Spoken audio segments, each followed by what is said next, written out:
The Vanderbilts had money most people can't even imagine. Mansions that cost millions, yachts the size of cruise ships, parties that bankrupted smaller families. Everyone thought they were living the dream. They weren't. The reality behind all that wealth was darker than you'd think. Let's get into what actually happened to America's richest dynasty. Before we start, though, quick favour. If you're one of those people who actually listens to these regularly, just tap the like button. Doesn't cost anything. Helps more than you'd think. And honestly, I'm curious. Drop a comment with where you're listening from. Always trips me out thinking someone in Berlin is falling asleep to this while I'm recording it at like 2 a.m. here. Anyway, Vanderbilts. Get comfortable first. Adjust whatever you need to adjust. This one's a ride. Your eyes open slowly to unfamiliar surroundings. The year is 1650, and you find yourself aboard a cramped, creaking ship crossing the Atlantic. The smell of unwashed bodies and stale seawater fills your nostrils. The wooden planks beneath you are hard, nothing like your comfortable mattress back home. The constant rocking has made your stomach turn for weeks. Your body aches from sleeping on these rough boards. Your clothes are stiff with salt and your future is entirely uncertain. You're Jan Ertzen, though everyone will soon call you Jan from De Bilt or Vanderbilt. You've left everything behind in the Netherlands, gambling your entire existence on the promise of a new world. The old life was unbearable, with no opportunity and crushing poverty. At least here, on this miserable ship, there's hope. Land's been sighted, someone shouts from above deck. You scramble up to join the other passengers, legs wobbly after weeks at sea. There it is, a smudge on the horizon. New Amsterdam, later to be called New York. You have no idea that your name will one day be synonymous with this very city.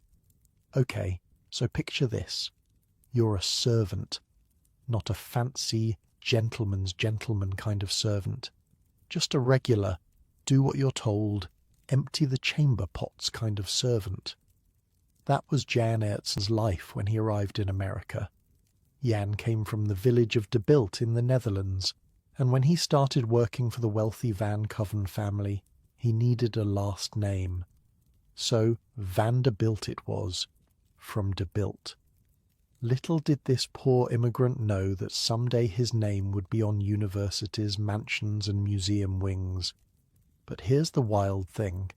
It would take over 150 years before any Vanderbilt had serious money. Can you imagine? Your great-great-great-great-grandkids becoming billionaires? You'd be like, wow, took you guys long enough. This new world is nothing like they promised, you mutter to yourself as you scrub another pot in the Van Coven kitchen. Your hands are raw and cracked from lye soap and cold water. But at least I'm not starving. Your fellow servant, a woman who's been in America for 3 years already, just laughs. What, you ask? Everyone comes here thinking the streets are paved with gold, she says, scrubbing harder at a stubborn pot. Instead, we're all just trying not to die from the winters or the fevers or the raids. I need to emphasize this. The early Vanderbilts weren't special. They were just surviving like thousands of other Dutch immigrants. For generations they farmed, worked trades, scraped by. Nothing in Jan's life would have suggested empire. His kids were farmers and labourers. His grandkids, more farmers and labourers. Wait, it gets better. When the American Revolution happened in the 1770s, the Vanderbilts actually picked the wrong side. Several of them were loyalists who supported the British. Awkward. So much for family political instincts. Fast forward to 1794. That's when everything changed.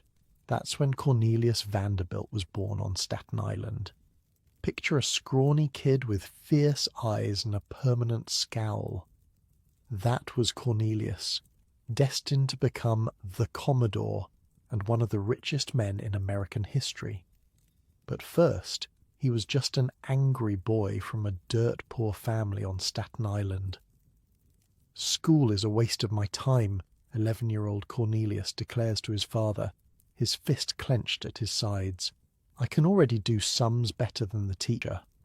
His father sighs, looking even more weathered than his 40 years. "Fine, then you'll work the boats with me." Cornelius wasn't exaggerating, by the way. The guy could multiply huge numbers in his head but could barely write his own name.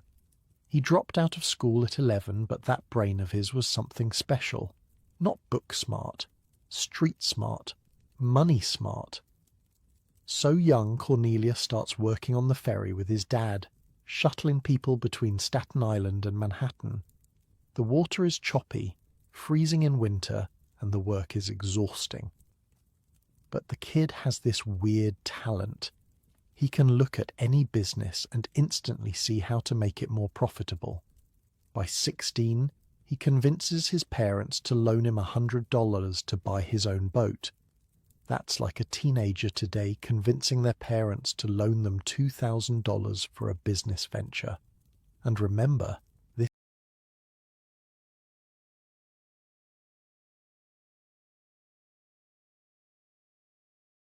family was poor.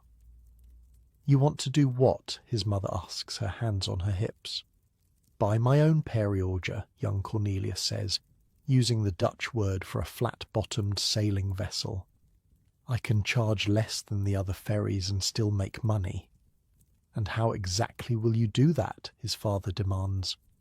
Cornelius grins, a rare expression on his usually serious face. "I'll work harder than them." This wasn't just teenage bluster. The kid would row people across the harbour at all hours in any weather. Sleet, storms, freezing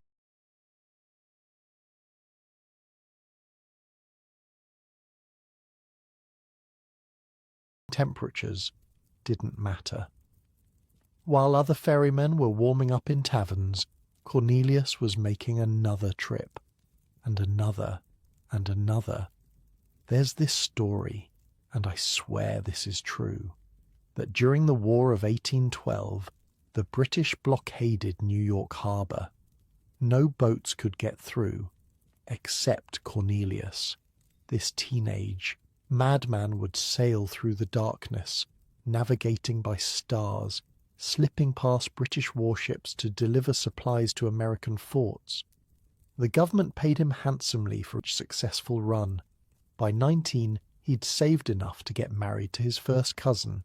Yeah, I know. Different times. Her name was Sophia Johnson, and she was apparently the only person who could handle Cornelius's intense personality. "I won't be poor," he tells Sophia on their wedding night. "I'll make us rich if it's the last thing I do." She probably had no idea just how rich he meant. By his early 20s, the Commodore, he wasn't called that yet, but we'll use it for clarity, was already making good money with his ferry service. Then he does something that might seem weird today. He sells his boats and goes to work for someone else, a guy named Thomas Gibbons. Here's the genius part. Gibbons was fighting a legal battle against a monopoly that controlled steamboat traffic. While working for Gibbons, Cornelius learned everything about steamboats and the shipping business. He was basically getting paid to go to business school. When Gibbons won his case at the Supreme Court, a hugely important case called Gibbons versus Ogden that established federal control over interstate commerce, Cornelius was perfectly positioned to take advantage. "The future isn't in sailboats or rowboats," he tells Sophia one night after the children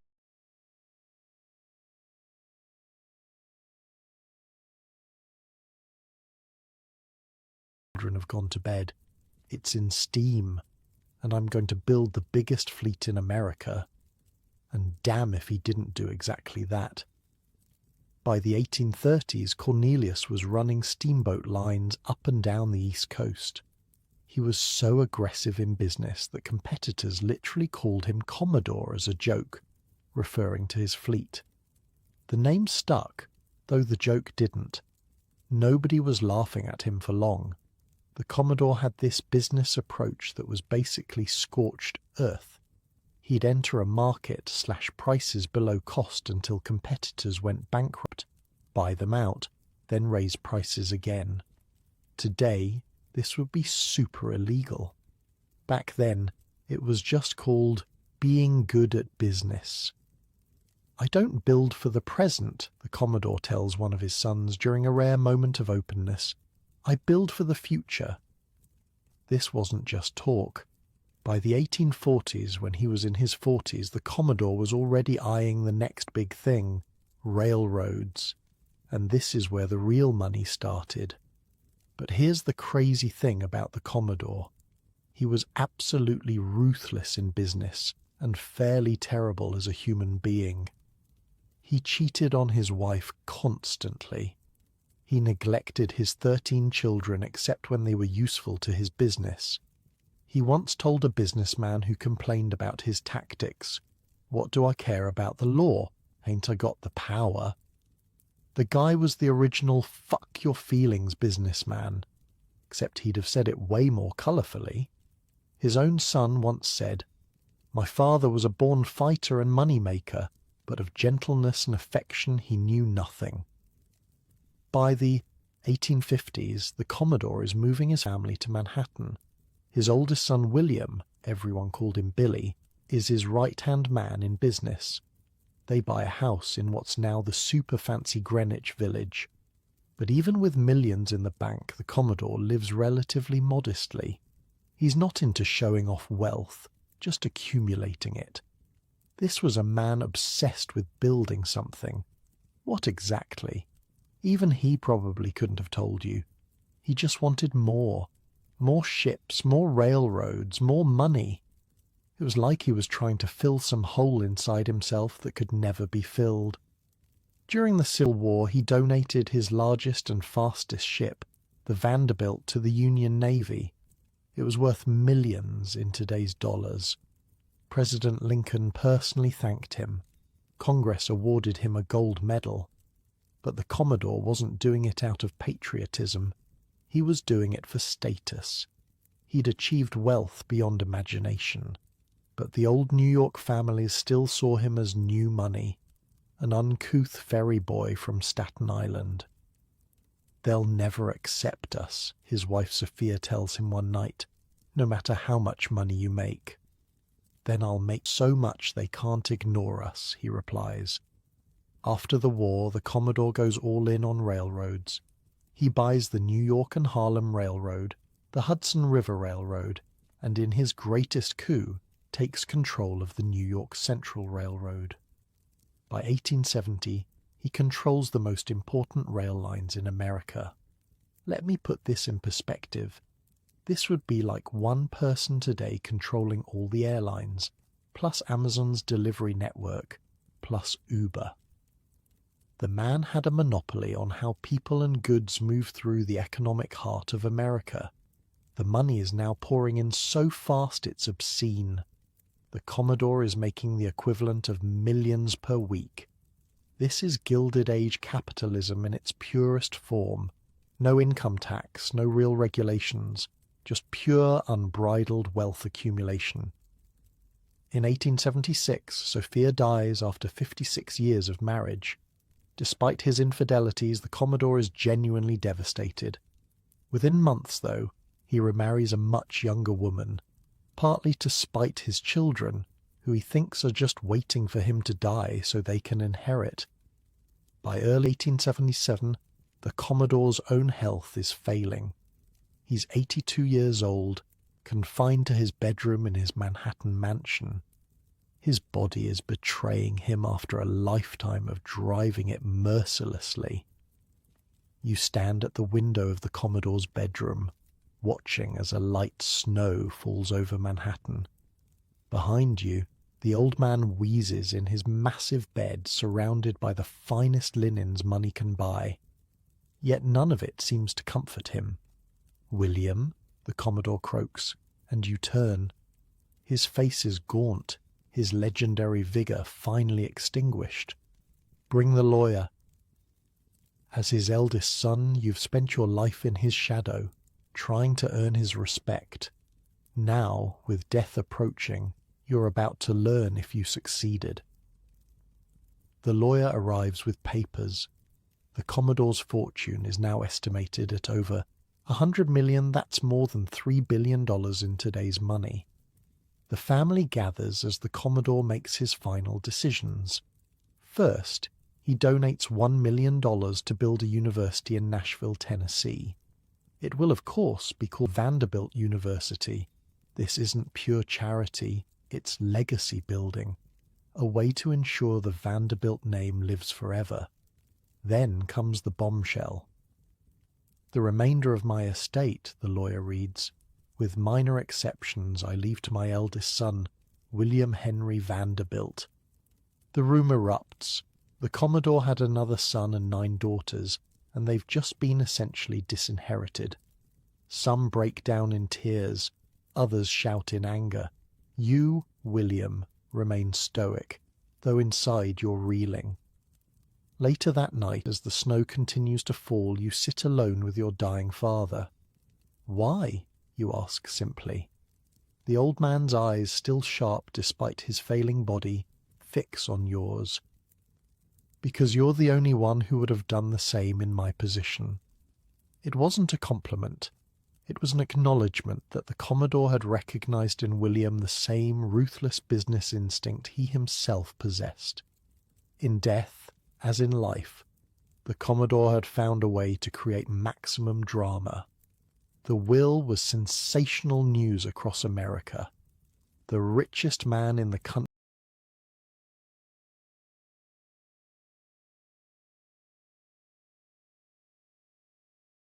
had just cut off most of his family from his immense fortune.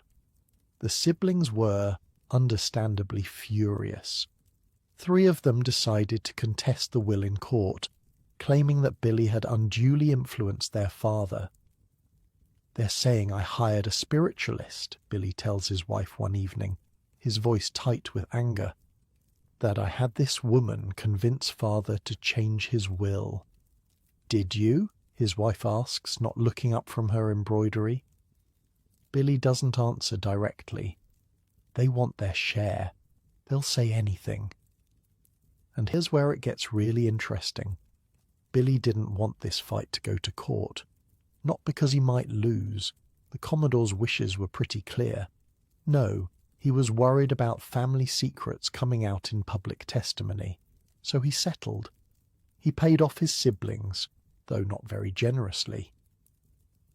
The famous Vanderbilt fortune was now firmly in Billy's control. The newspapers of the time were obsessed with the story. "The Vanderbilt will," screamed the headlines. "Family at war." Americans were simultaneously disgusted and fascinated by this display of extreme wealth and family dysfunction. But the most dramatic chapter of the Vanderbilt saga was just beginning. The Commodore had built the fortune through ruthlessness and vision. Now his son had to figure out what to do with one of the largest personal fortunes in world history. And Billy Vanderbilt would soon discover something his father never had to face. When you're that rich, money itself becomes a burden. The Commodore died on January 4th, 1877. Billy was now the richest man in America, possibly the world, and he had his own ideas about what to do with all that wealth. It's the early morning after the Commodore's death. You're William Henry Vanderbilt, heir to an unimaginable fortune, and you can't sleep. You wander through the mansion, thinking about your father. $100 million, you whisper to yourself, the number still impossible to grasp. What am I supposed to do with all this? Unlike your father, you don't love money for its own sake. You see it as a mixed blessing. You're already in your 50s, your health isn't great, and now you have this massive responsibility. "Are you coming back to bed?" your wife Maria asks, finding you staring out the window at the city lights. "Do you think I'll be remembered as just his son?" you ask her. Is that all I am? Maria puts her hand on your shoulder. You're more than that. You always have been. The truth is, Billy was actually a more naturally gifted businessman than his father. The Commodore built the fortune, but Billy would double it in just 8 years. Where the Commodore was all fire and fury, Billy was methodical and strategic. But he was also a man deeply conflicted about his wealth. He famously told a reporter, "The care of $200 million is enough to kill anyone. There is no pleasure in it." Billy Vanderbilt was a reluctant millionaire. Unlike his father, who hungered for wealth like a starving man, Billy saw money as a burden. He often looked at his poorer neighbours with something like envy. The constant anxiety of managing such a vast fortune was literally killing him. His health problems were getting worse, and he blamed it all on the money. "The public thinks I'm happy," Billy confides to his wife Maria one evening as they sit in their study. "If they only knew. This fortune is like an anchor around my neck." Maria puts down her book. "Then why continue building it?" Billy sighs and stares into the fire. "Because it's all I know how to do." And build it he did. Where the Commodore had been flashy and combative in business, Billy was quiet and methodical. He expanded the railroad empire, consolidated holdings, and streamlined operations. The New York Central Railroad became one of the most profitable companies in American history under his leadership. In just 8 years, Billy doubled the Commodore's fortune to over $200 million. That's around $6 billion today. All while complaining about how much he hated being rich. Talk about a weird flex. "Mr. Vanderbilt, what would you say to those who criticize your growing wealth?" a reporter asks him after a railroad board meeting. Billy, irritated by the question, snaps back. "The public be damned. I'm working for my stockholders." Oh man, that quote haunted him. It was the 1880s version of going viral for all the wrong reasons. What he meant was that he was focused on running a profitable business, not on public opinion. But it came across as the ultimate rich guy saying he didn't care about regular people. Despite his gruff exterior, Billy wasn't actually as heartless as his father. He gave generously to hospitals, churches, and schools. But he did it quietly, often anonymously. He didn't want the attention. In 1883, Billy commissioned a new family home on Fifth Avenue. It was luxurious but not particularly ostentatious by the standards of what was to come. Billy wasn't into showing off. He just wanted comfort. Let me paint you a picture of Billy's daily routine. He'd wake up early, have a simple breakfast, and then dive into railroad business until late afternoon. After work, he'd enjoy art. He was building quite a collection, have dinner with family and go to bed early. No wild parties, no extravagant spending sprees. Just a quiet, disciplined life surrounded by unimaginable wealth. "You know what my father would say if he could see me now?" Billy asks his oldest son Cornelius II one evening, as they review railroad ledgers together. He'd say, "I'm not enjoying the money enough." Cornelius looks up. "And what would you say to him?" Billy smiles faintly. That he's right. I'm not. But I'm not sure he enjoyed it either. This right here is the central tragedy of the early Vanderbilts. The Commodore spent his life accumulating wealth, but never figured out how to enjoy it. Billy doubled that wealth, but found it more a burden than a blessing. But their children and grandchildren, oh, they would figure out how to spend it. Boy, would they ever. In 1885, just 8 years after inheriting his father's fortune, Billy's health took a turn for the worse. One day, after arguing with a railroad executive, he collapsed from a stroke. Within hours, he was dead. He was only 64 years old. Let that sink in. The richest man in America, and possibly the world, dead at 64 from stress and overwork. All that money couldn't buy him peace or health or even a long life. The funeral was massive. Wall Street closed for the day. Thousands lined the streets to watch the procession. The Vanderbilt name was now synonymous with almost unimaginable wealth. Billy's will was more generous than his father's had been. He divided the bulk of his fortune between his two oldest sons, Cornelius Vanderbilt II and William Kissam Vanderbilt. Each received about 65 million, over $1 billion in today's money. His other children and his wife received smaller but still substantial inheritances. And here's where the Vanderbilt story really gets wild. Because these two sons had very different ideas about what to do with their newfound wealth. Cornelius II, or Cornel, as the family called him, was serious and responsible, much like his father. He took over running the railroad business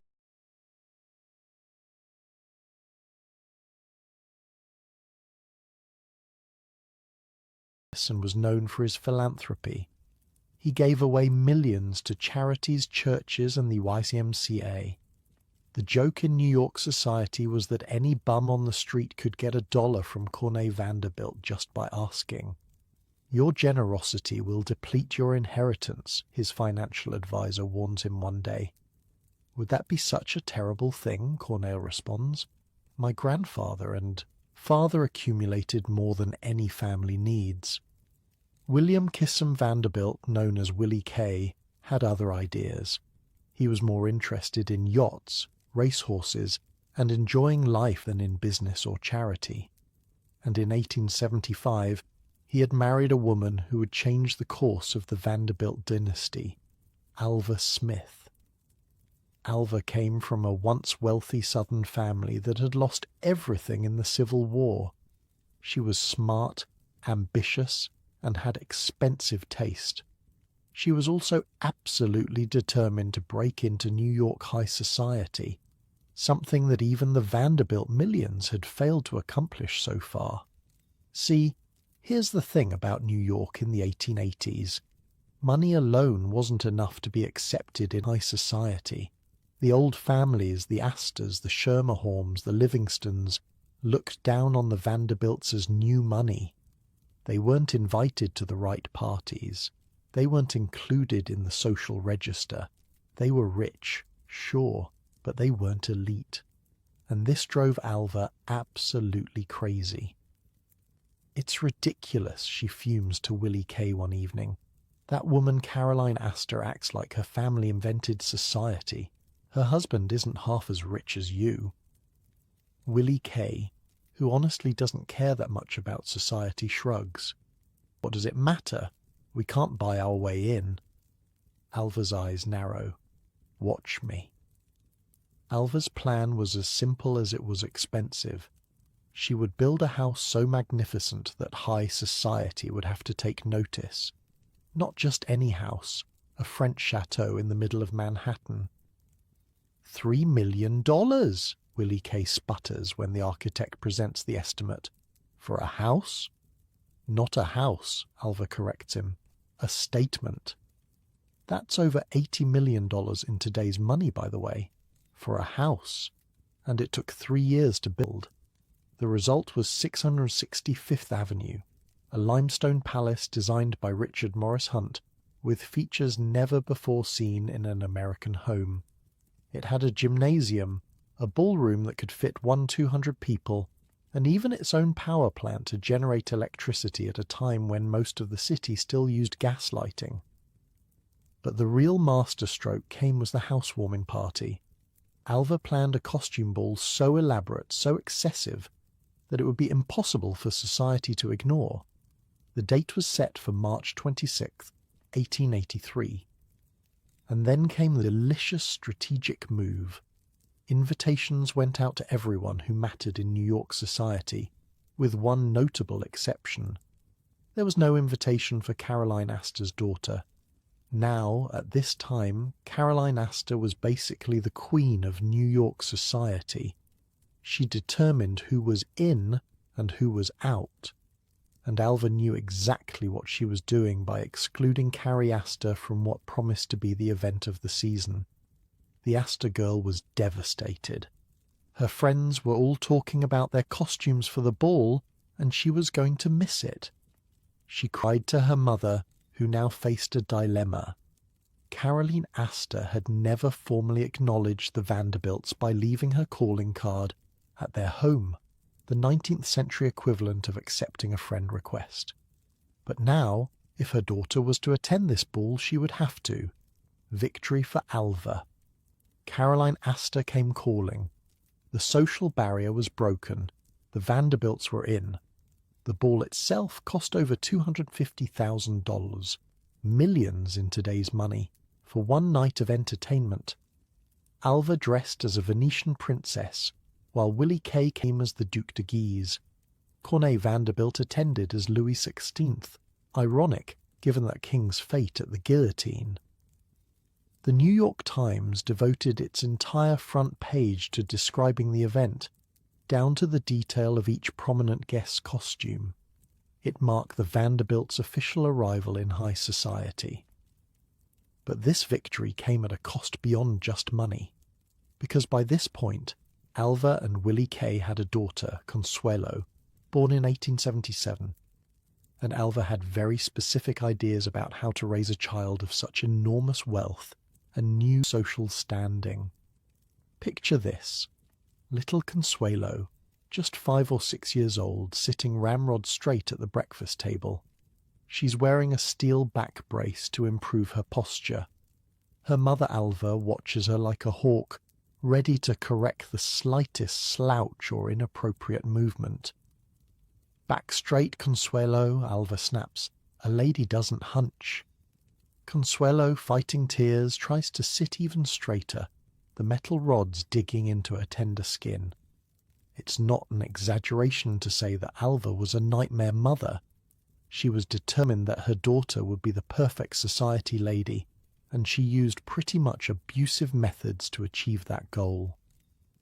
"Mother, it hurts," Consuelo complains one day about the back brace. Alva's face hardens. "Beauty requires suffering. One day you'll thank me." Spoiler alert, Consuelo did not in fact ever thank her. Besides the back brace, Consuelo's education was intense and unrelenting.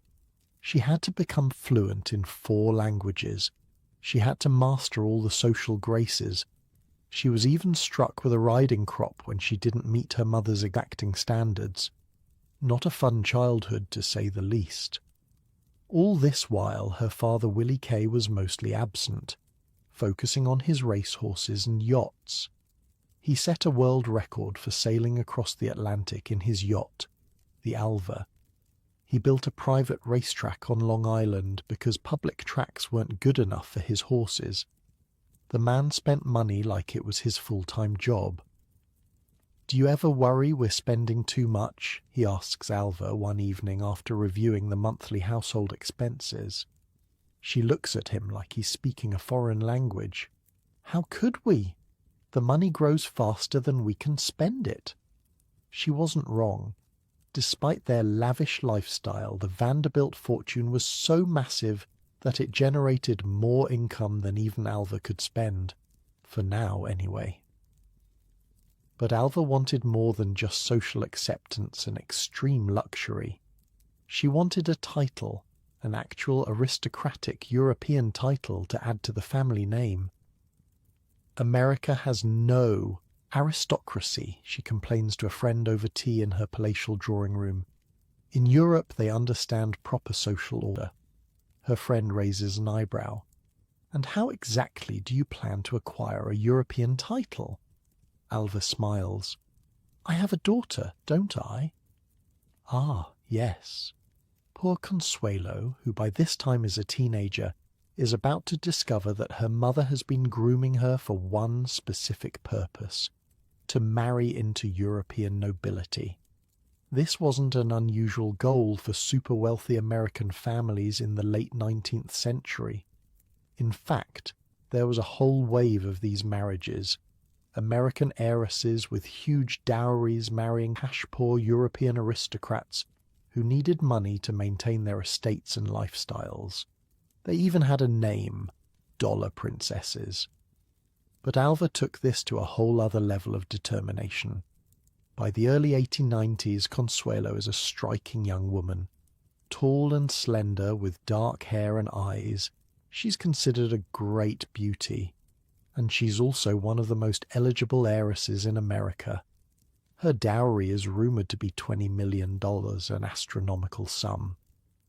And Alva has her sights set on the perfect match, Charles Spencer Churchill, the 9th Duke of Marlborough. The Duke, everyone called him Sonny because his first title was Earl of Sunderland, was the cousin of a young Winston Churchill. He had an impressive title and an even more impressive ancestral home, Blenheim Palace, one of the largest and grandest houses in England. What he didn't have was money. The Marlborough family fortune was gone, and Blenheim was falling into disrepair. It was a perfect match, on paper. But there was one small problem. "I don't want to marry him, Mother," Consuelo says, tears streaming down her face. "I don't even know him." Alva's expression doesn't change. "You'll learn to know him after you're married." "But I'm in love with Winthrop Rutherford," Consuelo pleads, referring to a handsome American she's been secretly seeing. "Love?" Alva scoffs. "What does love have to do with marriage? You will be a duchess. That matters more than some fleeting emotion." But Consuelo continues to resist the idea.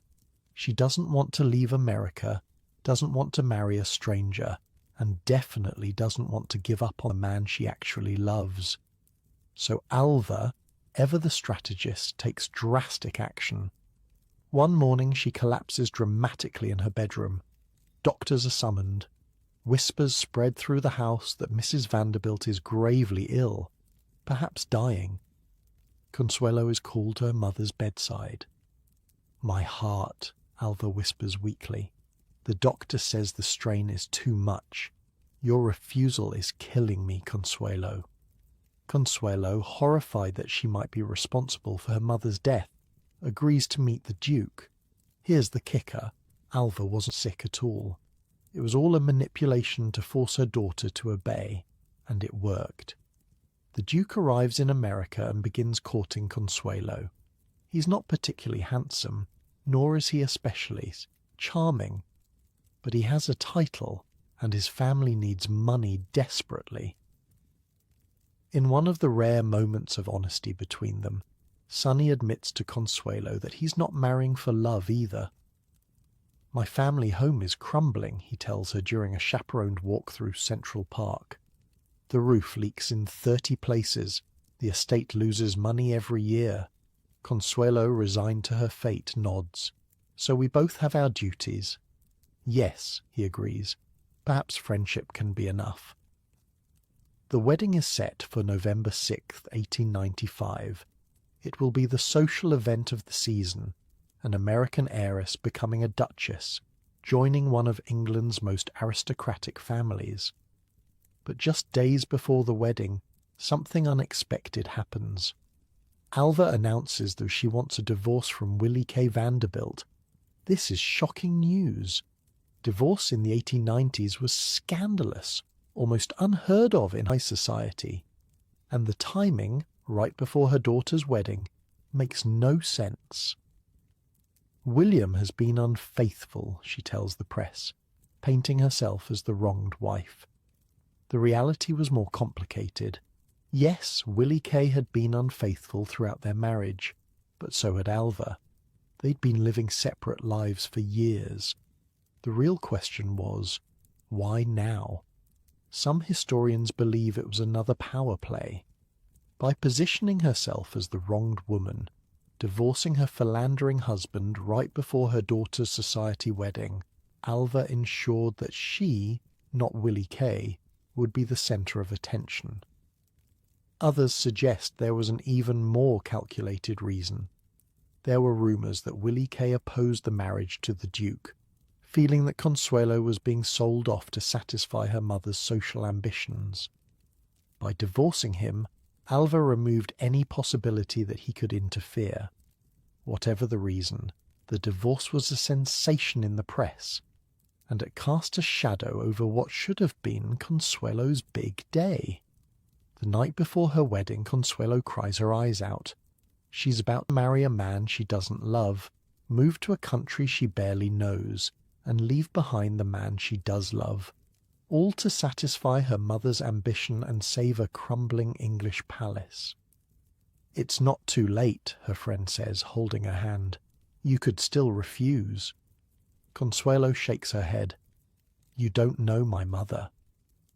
On the morning of the wedding, Alva finds her daughter still crying. "Shut up," she hisses. "There are reporters outside. I won't have them saying the bride had red eyes." So Consuelo dries her tears and puts on her wedding dress, a worth gown that cost more than most Americans would earn in a decade. She walks down the aisle of St. Thomas's Church on Fifth Avenue, past 2,000 guests, to marry a man she doesn't love. Outside, a crowd of over 2,000 people has gathered, held back by police. The American public is fascinated by this real-life fairy tale, even if those who knew the truth understood it was more like a business transaction. As Consuelo and the Duke exchange vows, both of them understand exactly what this marriage is. She gets a title.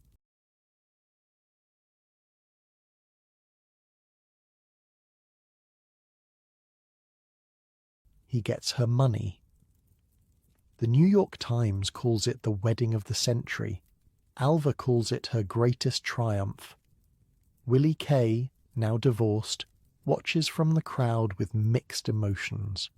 His daughter is marrying into one of England's grandest families, but at what cost? "Are you pleased with yourself?" he asks Alva at the reception, keeping his voice low. "Immensely," she replies without hesitation. "Our daughter is a duchess. What more could a mother want?" "Her happiness, perhaps," Willie Kay suggests. Alva waves this away. She'll be happy enough with her title and her palace. After the wedding, Consuelo and the Duke sail to England. She brings with her a dowry of $2.5 million in cash, about $75 million today, and securities that would provide an annual income of around $100,000, enough to begin the massive renovations needed at Blenheim Palace. For Alva, it's mission accomplished. She's now the mother of a duchess, connected by marriage to one of the oldest aristocratic families in England. She's climbed as high as an American social climber could possibly go.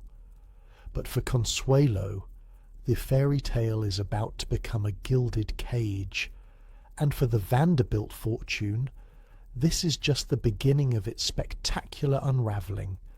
Imagine stepping off a boat onto English soil for the first time. You're Consuelo Vanderbilt, just 18 years old, and you've left behind everything you've ever known, your country, your friends, the man you actually loved, all to become the Duchess of Marlborough. The American newspapers call you the Dollar Duchess, and that pretty much sums up your value in this transaction. "Welcome to your new home, Duchess," the Duke says formally, as the carriage approaches Blenheim Palace. Your breath catches in your throat. The palace is massive. Over 187 rooms spread across 7 acres. It makes even the Vanderbilt mansions look modest by comparison. Built in the early 1700s for the first Duke of Marlborough, it's one of England's largest homes. "It's overwhelming," you manage to say. "Wait until you see the leaking ceilings," he replies dryly. The marriage was exactly what everyone expected, a business arrangement thinly disguised as a union of hearts. Consuelo got her title, and the Duke got her money. Within weeks, Consuelo's Vanderbilt fortune was being used to replace roofs, restore artwork, and modernize plumbing at Blenheim. But money couldn't buy happiness, especially in the chilly halls of the English aristocracy. Consuelo found herself isolated, scrutinized, and thoroughly homesick. The English aristocrats viewed her as a curious American specimen, wealthy but fundamentally inferior. "They think I'm some kind of savage," she confides to her lady's maid one evening as she prepares for another formal dinner. "Yesterday, Lady Pembroke seemed surprised I could use the correct fork." The maid smiles sympathetically. "They're not used to Americans, Your Grace." "They're happy enough to use my money to fix their roofs," Consuelo replies bitterly. The Duke, for his part, was grateful for the financial rescue, but not particularly interested in his wife. They had little in common except their mutual understanding that this was a marriage of convenience. He spent most of his time with his aristocratic friends, hunting and attending to estate business. In an odd way, the marriage did exactly what it was supposed to do. Consuelo's money restored Blenheim to its former glory. She gave birth to 2 sons, securing the Marlborough lineage. The Duke got his crumbling palace fixed up, and Alva Vanderbilt, back in America, could brag about her Duchess daughter. Everyone got what they wanted, except, perhaps, Consuelo herself. "Do you ever think about home?" the Duke asks her one rare evening when they're alone together in the library. Consuelo looks up from her book. "Every day." "Yet you never complain," he observes. She gives him a sad smile. "I was raised not to." Meanwhile, back in America, the aftermath of Alva's divorce from Willie K. Vanderbilt was causing its own drama. In a move that shocked even jaded New York society, Alva married Oliver Hazard Perry Belmont in 1896, a man who had once been one of her husband's best friends. Yeah. Apparently Alva and Belmont had been having an affair for years before the divorce. The scandal was delicious for the newspapers, who had a field day suggesting that perhaps Willie K. hadn't been the only unfaithful one in the marriage. Willie K., for his part, seemed relieved to be free of Alva. He remarried a woman named Anne Harriman and mostly withdrew from New York society. He moved to France, where he could focus on his beloved horses without the constant social obligations that Alva had insisted upon. "America has become too vulgar," he tells Anne as they settle into their Paris apartment. "Too many people trying to outdo each other with displays of wealth." The irony of this statement, coming from a Vanderbilt, seems lost on him. While Willie K. enjoyed his horses in France and Consuelo played Duchess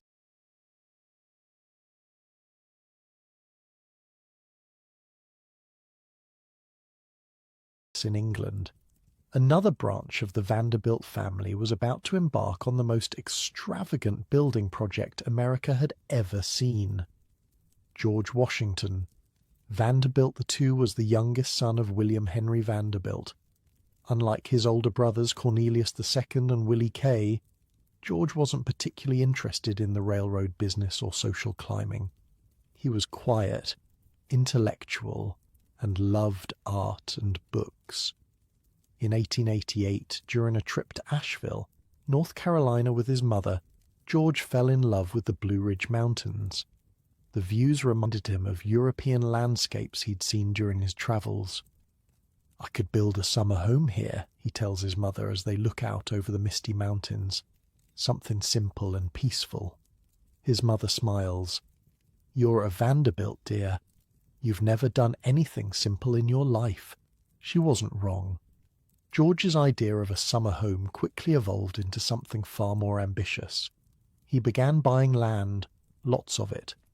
By the time he was done, he had acquired about 125,000 acres of forest and farmland. For perspective, that's almost 200 square miles.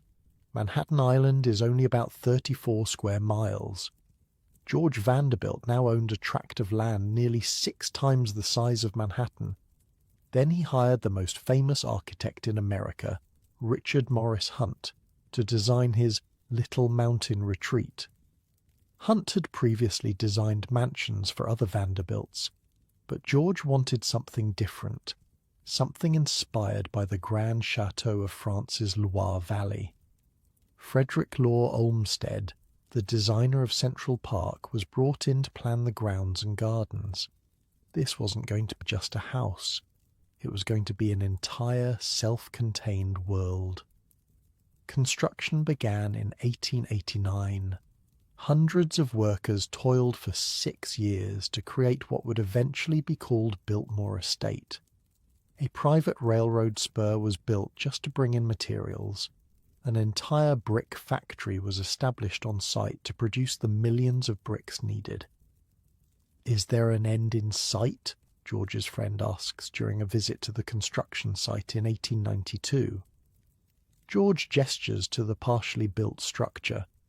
"We've only just begun. The main house will have 250 rooms."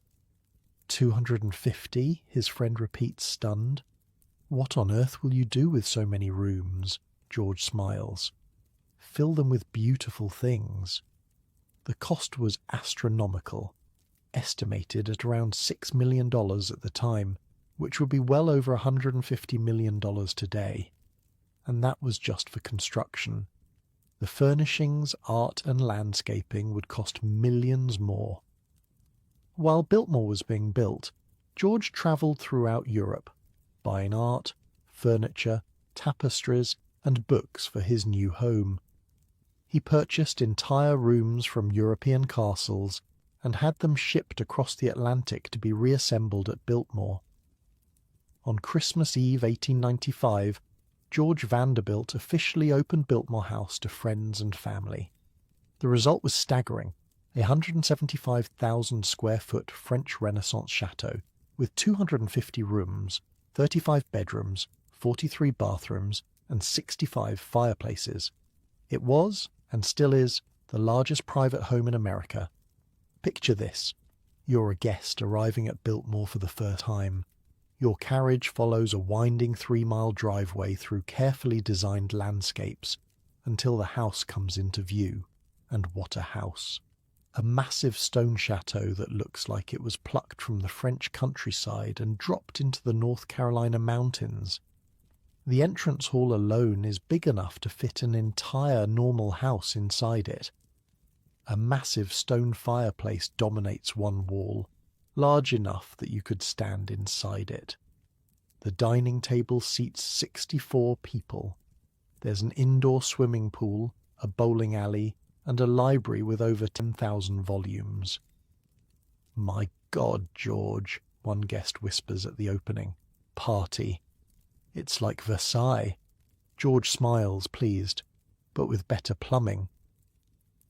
For the next several years, George lived the life of a country gentleman at Biltmore. He employed over 30 full-time staff just to maintain the house, plus hundreds more to work the farm, dairy and woodlands on the estate.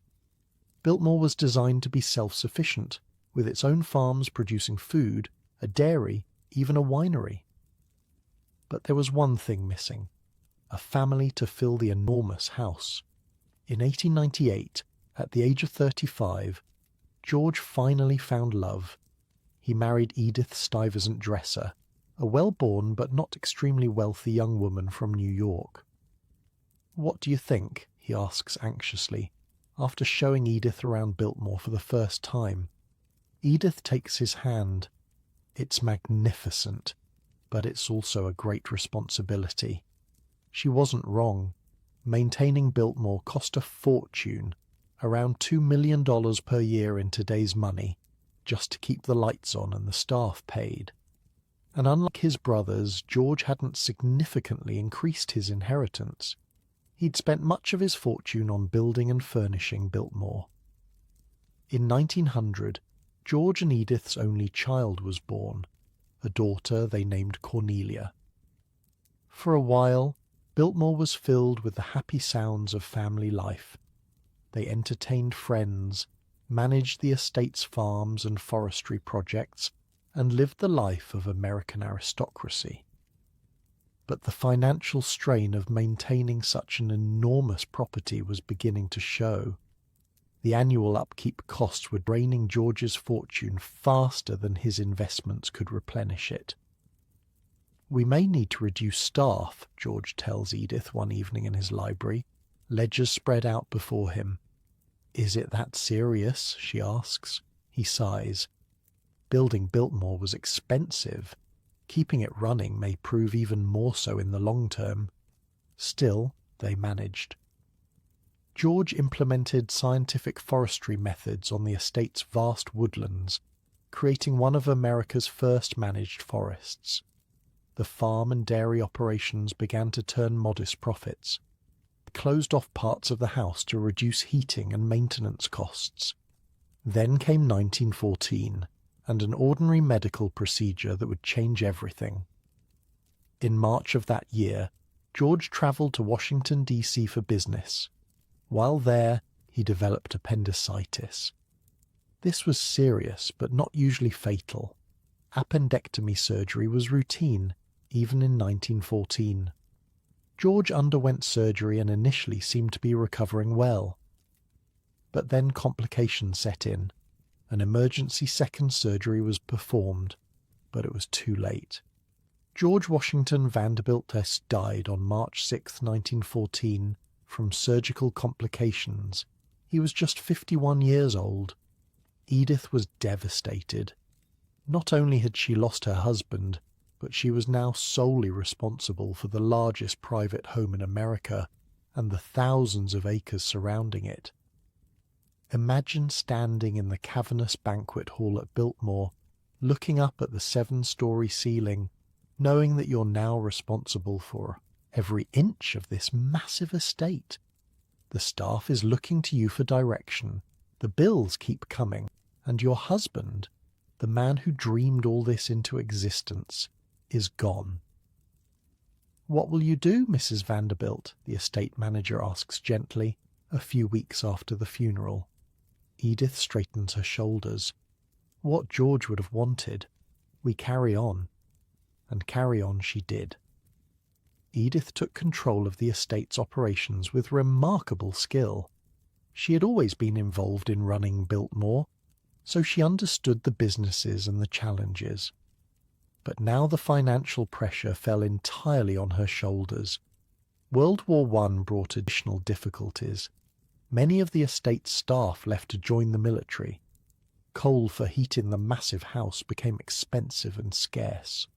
Luxury items were viewed as unpatriotic during wartime. By 1917, Edith made a difficult decision. To raise funds and reduce the financial burden, she sold approximately 87,000 acres of Biltmore's forest land to the US government. This land eventually became part of Pisgah National Forest. Edith kept the house and about 12,000 acres surrounding it. But even with this reduction in size, Biltmore remained enormously expensive to maintain. As the 1920s approached, the Vanderbilt fortune was beginning to show signs of strain across all branches of the family. The third generation was not increasing wealth, as the Commodore and his son had done. They were spending it at a remarkable rate. Meanwhile, back in England, Consuelo's marriage to the Duke of Marlborough had deteriorated beyond repair. They had been living separately for years, and in 1921 they finally divorced. Consuelo went on to marry a French aviator named Jacques Balzan, finally finding some measure of personal happiness. "Looking back," she tells a friend years later, "I realize my mother sold me like a piece of property to satisfy her social ambitions." "Do you regret it?" the friend asks.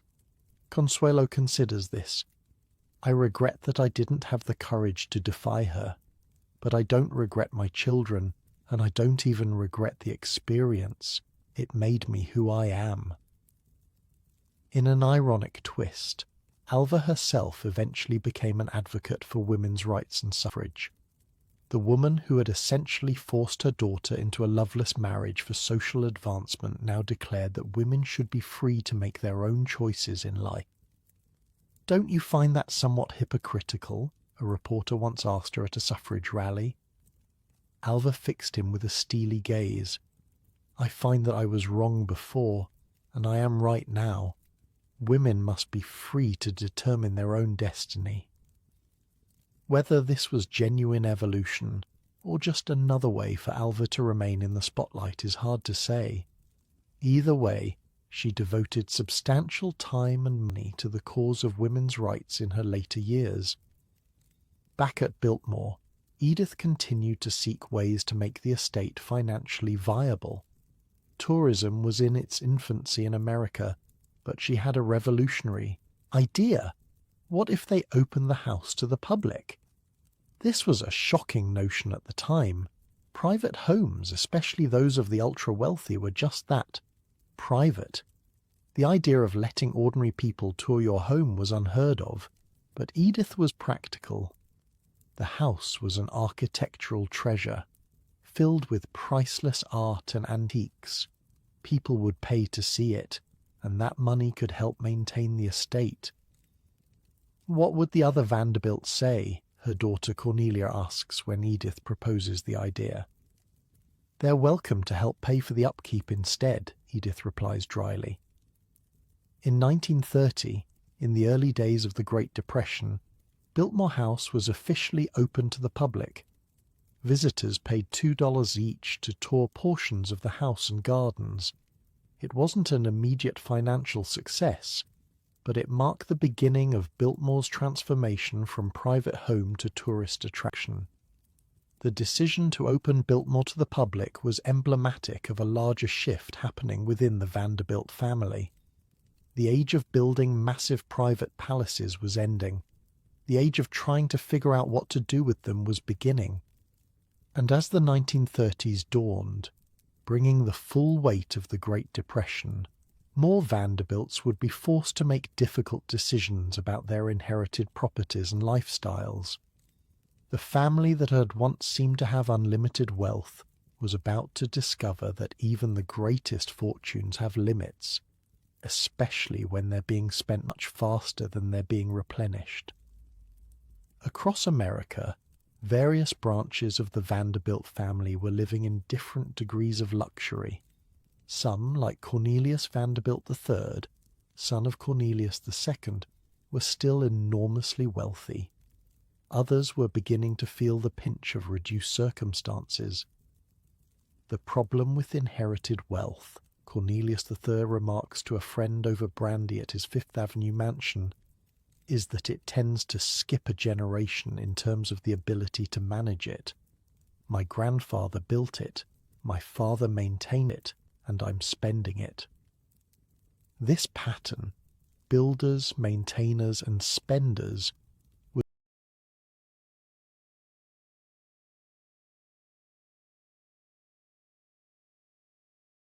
was playing out across all branches of the Vanderbilt family, and the spenders were about to face the harsh economic realities of the 1930s depression.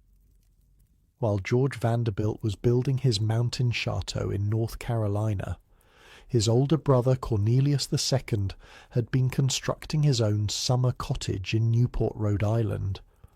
And I use cottage in the most sarcastic way possible, because there was nothing cottage-like about the breakers. Picture this: a 70-room Italian Renaissance palace perched on the cliffs overlooking the Atlantic Ocean. We're talking 138,000 square feet of opulence, marble imported from Africa and Italy, ceilings painted by European artists, a massive great hall with 50-foot ceilings. The breakers made even Newport's other mansions look modest by comparison. "What do you think?" Cornelius II asks his wife Alice as they stand in the newly completed Great Hall in 1895. Alice takes in the soaring space with its limestone columns and gilded details. "It's magnificent, but do you ever wonder if perhaps we've gone too far?" Cornelius laughs. "Too far? There's no such thing for a Vanderbilt." But Alice might have been onto something, because the breakers, like Biltmore, cost a fortune to build, around $12 million in today's money, and then required a small army of staff to maintain it. The family only used it for about 8 weeks each summer during Newport's social season. 12 gardeners just for the grounds, Alice murmurs to a friend during a garden party.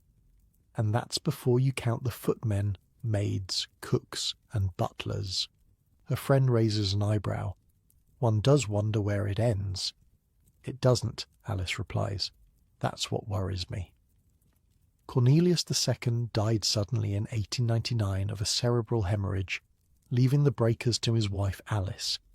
He was only 55 years old, another Vanderbilt man who didn't live to see old age despite his immense wealth. Alice continued to use the breakers as a summer home, eventually passing it to her youngest daughter Gladys.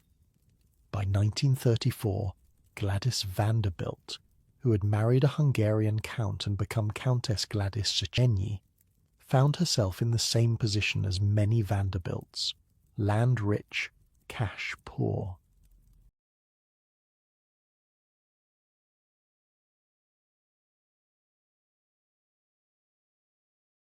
The Great Depression had hit the family hard, not because they lost everything, but because their lifestyle was so expensive to maintain. The annual cost of running these massive properties was draining their capital faster than their investments could replenish it. So Gladys made the same decision Edith had made at Biltmore.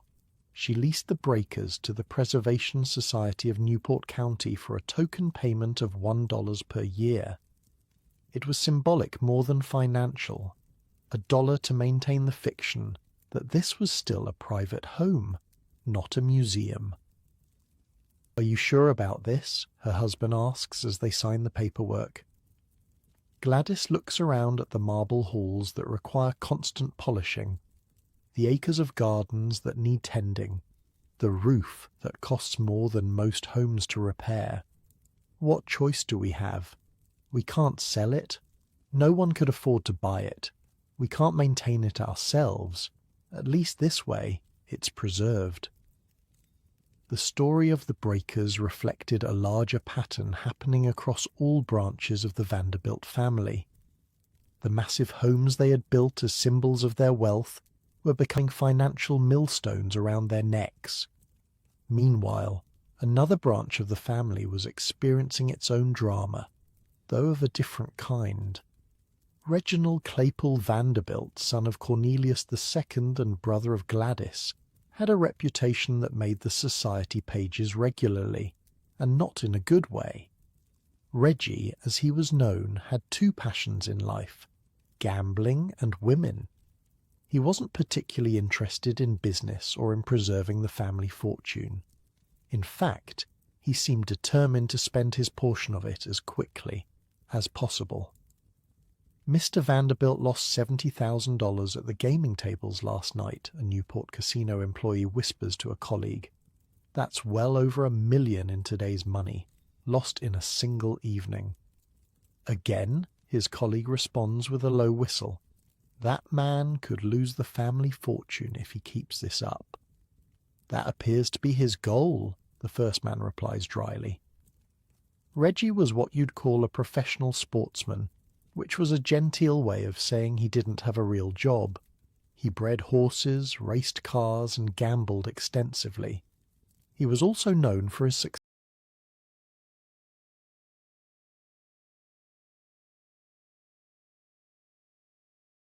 success with women, despite not being particularly handsome.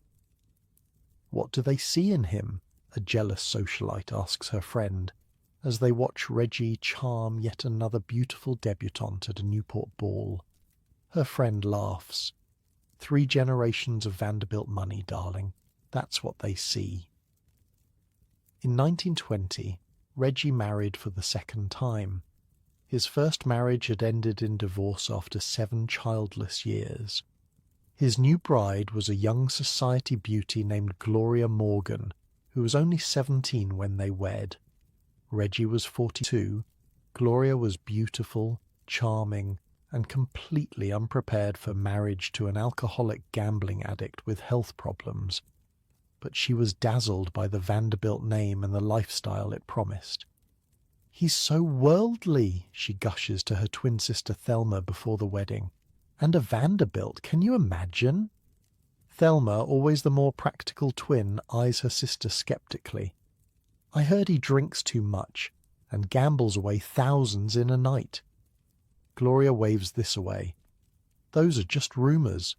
Besides, the Vanderbilts have so much money, how could he possibly gamble it all away?" She was about to find out that even the greatest fortunes have limits when they're being depleted faster than they're growing. The marriage was rocky from the start. Reggie continued drinking heavily and gambling excessively. His health, already compromised by years of hard living, began to deteriorate. But in 1924, something happened that would have massive implications for the Vanderbilt legacy. Gloria gave birth to a daughter who was also named Gloria. Little Gloria, as she became known, was born into enormous privilege. Even with Reggie's spending habits, she was still a Vanderbilt heiress. A trust fund had been established for her, which she would be able to access when she turned 21. Until then, the money was controlled by trustees. But little Gloria would never really know her father. Just 18 months after her birth, Reginald Vanderbilt died of cirrhosis of the liver, the result of years of alcoholism. He was 45 years old, another Vanderbilt man gone before his time. "I'm so sorry for your loss, Mrs. Vanderbilt," the family lawyer says awkwardly, as they sit in the study after the funeral. "But there are some financial matters we need to discuss." Gloria, still in her black mourning dress, looks up with red-rimmed eyes. "What matters?" The lawyer clears his throat. "I'm afraid, Mr. Vanderbilt's personal finances were not in good order. There are substantial debts." "How substantial?" Gloria asks. "Very," the lawyer replies grimly. "The trust fund for little Gloria remains intact, but you personally have been left with very little." This was the harsh reality. Reggie had burned through most of his personal fortune. The grand Vanderbilt lifestyle Gloria had married into was largely an illusion held together by debt and the Vanderbilt name. Little Gloria's trust fund was worth millions, but Gloria herself had been left nearly destitute. "What am I supposed to do?" Gloria asks, panic rising in her voice. "There is a provision for you to receive $4,000 a month from little Gloria's trust fund for child support," the lawyer explains. "But that money is explicitly for the care of your daughter, not for your personal use." $4,000 a month in the 1920s was still a substantial sum, equivalent to about $60,000 a month today. But it wasn't enough to maintain the lifestyle Gloria had become accustomed to, especially considering her expensive tastes and love of European travel. So began a strange chapter in Gloria's life. She used the child support money to travel around Europe, often leaving little Gloria with her grandmother or a nanny. She became a fixture of the cafe society in Paris and London, hanging out with royalty and celebrities. "Where's your daughter?" a friend asks Gloria as they sip champagne at a cafe in Paris. Gloria waves vaguely. "With my mother. She's perfectly fine." This arrangement might have continued indefinitely if not for Gertrude Vanderbilt Whitney, Reginald's sister and little Gloria's aunt. Gertrude was wealthy in her own right. She had married into the Whitney family and was a respected sculptor and art patron. She was also deeply concerned about her niece's upbringing. "The child is being neglected," Gertrude tells her lawyer bluntly. "Her mother is gallivanting around Europe while little Gloria is raised by nannies and servants." "What would you like to do about it?" the lawyer asks. Gertrude's expression hardens. "I want custody." And so began what newspapers would call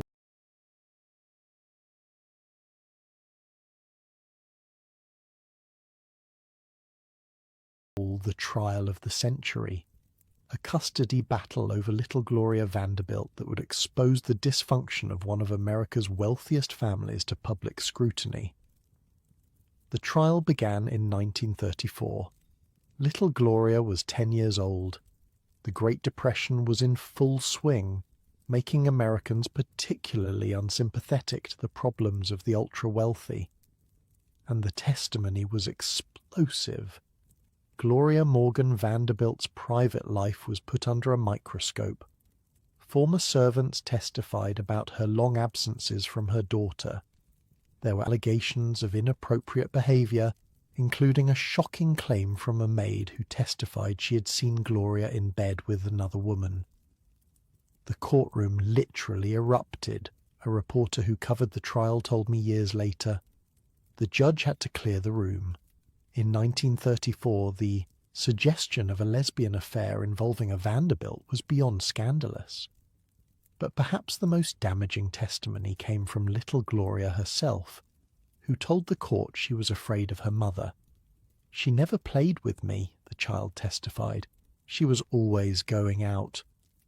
Gloria's lawyers argued that Gertrude Whitney had coached the child, turning her against her mother, but the damage was done. The judge awarded custody of little Gloria to her Aunt Gertrude. Gloria Morgan Vanderbilt was permitted supervised visitation rights, but was effectively cut out of her daughter's life. Little Gloria went to live with Aunt Gertrude in her massive Long Island estate. The trial captivated America during the depths of the Depression. Here was this enormously wealthy child, fought over by wealthy relatives, while ordinary Americans struggled to put food on the table. It reinforced the perception that the Vanderbilts lived in a different world entirely. "Poor little rich girl," the headlines called her. The phrase would follow Gloria Vanderbilt for the rest of her life. But the truth was more complex. Little Gloria had been born into material wealth but emotional poverty. Her father was dead. Her mother had effectively abandoned her, and now she was living with an aunt she barely knew. "Do you miss your mother?" a child psychologist asked little Gloria during a session after the trial. The girl stared at her hands. "Which one? My real mother or my nurse?" "Your real mother," the psychologist clarified. Little Gloria shrugged. "How can you miss someone you don't really know?" Aunt Gertrude might have won custody, but she wasn't exactly the maternal type either. She was busy with her art career and social obligations. Little Gloria's primary emotional attachment was to her nurse, whom she called Dodo. "Dodo's the only one who really loves me," little Gloria confides to her diary one night. "The only one who's always there." While this drama was playing out, other branches of the Vanderbilt family were experiencing their own challenges. Cornelius Vanderbilt III, known as Neely, had been effectively disinherited decades earlier when he married Grace Wilson against his parents' wishes. Neely's father, Cornelius II, had been furious about the marriage. Grace came from a good family, but there were rumors about her, whispers of affairs and social climbing. Cornelius II told his son that if he married Grace he would be cut off. "I love her," Neely told his father defiantly. "I don't care about the money." "We'll see how you feel about that when you're living on a clerk's salary," his father replied coldly.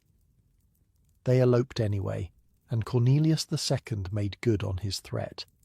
When he died in 1899, Neely received just $500,000 from an estate valued at nearly $70 million. His brother Alfred got the bulk of the inheritance. That $500,000 was still a lot of money, but not by Vanderbilt standards. Neely and Grace were forced to live relatively modestly compared to other family members. Neely even had to work for a living, taking a job at the New York Central Railroad that his family controlled. "How does it feel to be the first Vanderbilt to actually decrease the family fortune?" a bold reporter once asked him. Neely, rather than taking offense, laughed. "It feels surprisingly liberating." He meant it too. While other Vanderbilts were building ever larger mansions and spending fortunes on artwork and furnishings, Neely and Grace lived in a more restrained manner. They were still wealthy by normal standards, but within the Vanderbilt family, they were considered the poor relations.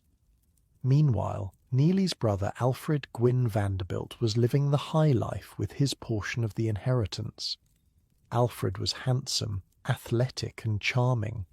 He was also a skilled businessman who managed his inheritance well, at least initially. But Alfred's personal life was complicated. In 1901 he married Ellen French, a proper society woman. 7 years into their seemingly happy marriage, Ellen abruptly moved out of their home. The reason? Alfred had been having an affair with Agnes O'Brien Ruiz, the wife of the Cuban attaché in Washington. The scandal was enormous, especially when Agnes divorced her husband and expected Alfred to do the same. Instead, Agnes died by suicide in 1912, apparently despondent that Alfred wouldn't leave his wife. The tragedy finally prompted Alfred to divorce Ellen in 1913, though the scandal had irrevocably damaged his reputation in society. Alfred might have continued living as a wealthy social outcast if not for a fateful decision in May 1915. He booked passage on the RMS Lusitania for a business trip to England, despite warnings that German U-boats were targeting British passenger ships as part of World War I. "Are you sure this is wise?" his valet asks as they board the magnificent ocean liner in New York. "The Germans have explicitly threatened this ship." Alfred shrugs. "Lightning doesn't strike the same place twice. I made it across last month without incident. But this time would be different. On May 7th, 1915, a German U-boat torpedoed the Lusitania off the coast island. The ship sank in just 18 minutes, killing over 1,100 people. Alfred Gwynne Vanderbilt was among those who died, but not before performing acts of heroism that would redeem his tarnished reputation. According to survivors, Alfred, who couldn't swim, gave his life vest to a young mother with a baby. "Women and children first," he reportedly said, helping others into lifeboats while declining to take a seat himself. His body was never recovered, but his legacy was secured. The playboy Vanderbilt had died a hero, sacrificing himself to save others. He was 37 years old, another Vanderbilt man who wouldn't see old age. Alfred left behind 2 sons from his marriages, including Alfred Jr., who was just 5 years old when his father died. The boy would inherit millions but grow up without a father. By the 1920s, the Vanderbilt fortune was spread across dozens of heirs.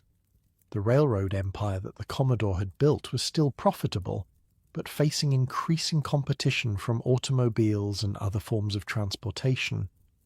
The 3rd generation of Vanderbilts was more interested in spending money than making it, and the 4th generation was coming of age with expectations of wealth, but fewer skills for maintaining it.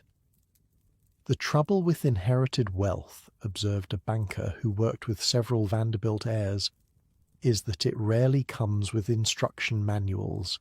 The 1st generation creates it, the 2nd preserves it, and the 3rd spends it." The Vanderbilts were now firmly in that 3rd generation, and the spending showed no signs of slowing down, even as the economic storm clouds of the Great Depression gathered on the horizon. Growing up as the poor little rich girl wasn't easy. After the custody trial, little Gloria found herself living in Gertrude Vanderbilt Whitney's sprawling estate on Long Island. At first glance, it seemed like she had everything a child could want: a beautiful home, servants, fine clothes, the best education money could buy. But what she didn't have was a normal family life or any real sense of belonging. "Aunt Gertrude means well," little Gloria tells her nanny Dodo one night as she's being tucked in. "But she's always busy with her art or her friends." Dodo smooths Gloria's hair back. "She loves you in her own way, dear." "That's the problem," Gloria says with a wisdom beyond her years. "Everyone loves me in their own way. No one just loves me." Gertrude Vanderbilt Whitney was indeed a complex guardian. She was genuinely concerned about little Gloria's welfare, which is why she fought for custody in the first place. But she wasn't exactly the nurturing type. As one of the first prominent female sculptors in America and the founder of the Whitney Museum of American Art, Gertrude was primarily focused on her career. Little Gloria saw her mother only during strictly supervised visits, which were awkward and tense. The custody battle had created a rift that neither knew how to bridge. Gloria Morgan Vanderbilt remained in Europe for much of the time, living on the fringes of society, her reputation tarnished by the trial. Meanwhile, little Gloria was being educated by private tutors and attending elite schools. She showed an early interest in art, perhaps influenced by Aunt Gertrude, and was a dreamy, creative child. But she was also deeply lonely. "The other girls whisper about me," she confides to her diary at age 13. "They've all read about the trial in old newspapers. They call me the poor little rich girl behind my back." Despite the dysfunction of her childhood, little Gloria grew into a striking young woman. By 17, she was being featured in Harper's Bazaar as a debutante. With her delicate features, dark hair, and haunting eyes, she had an ethereal beauty that captivated photographers, and like many teenagers with absent parents and too much unsupervised time, Gloria started dating inappropriate men. In 1941, when she was just 17, she made her first major rebellion against her aunt's control. She married a 32-year-old Hollywood agent named Pat DiCicco. "You can't stop me," Gloria tells Aunt Gertrude defiantly. "I'll be 18 in a few months anyway." "He's all wrong for you," Gertrude replies, more sad than angry. "I've heard things about him, Gloria. Dangerous things." "You just don't want me to be happy," Gloria snaps back. She was wrong about that, but right about Gertrude not being able to stop her. The marriage went forward, and it was a disaster from the start. DiCicco was reportedly abusive, with connections to organized crime. Friends noticed bruises that Gloria tried to hide with makeup and long sleeves. "This isn't what I thought marriage would be," Gloria admits to a friend over lunch, sunglasses hiding a black eye. "You can leave him," the friend urges. "You're a Vanderbilt. You don't need his money." Gloria gives a bitter laugh. "I'm a Vanderbilt in name only until I turn 21. I don't have access to my trust fund yet." That would change soon enough. In 1945, shortly after her 21st birthday, Gloria Vanderbilt finally gained access to her trust fund, worth about $4.5 million at the time, roughly $65 million today. One of her first acts of financial independence was divorcing DiCicco. Her next move surprised everyone. She married the renowned conductor Leopold Stokowski, who was 42 years her senior. Gloria was 21. Stokowski was 63. "What does she see in him?" New York society whispered. "He's old enough to be her grandfather." "Stability," suggested some. "A father figure," said others. "Or maybe she just loves him," a few romantics proposed. Whatever her reasons, Gloria seemed happy with Stokowski. They had 2 sons together and lived a relatively quiet life focused on art and music.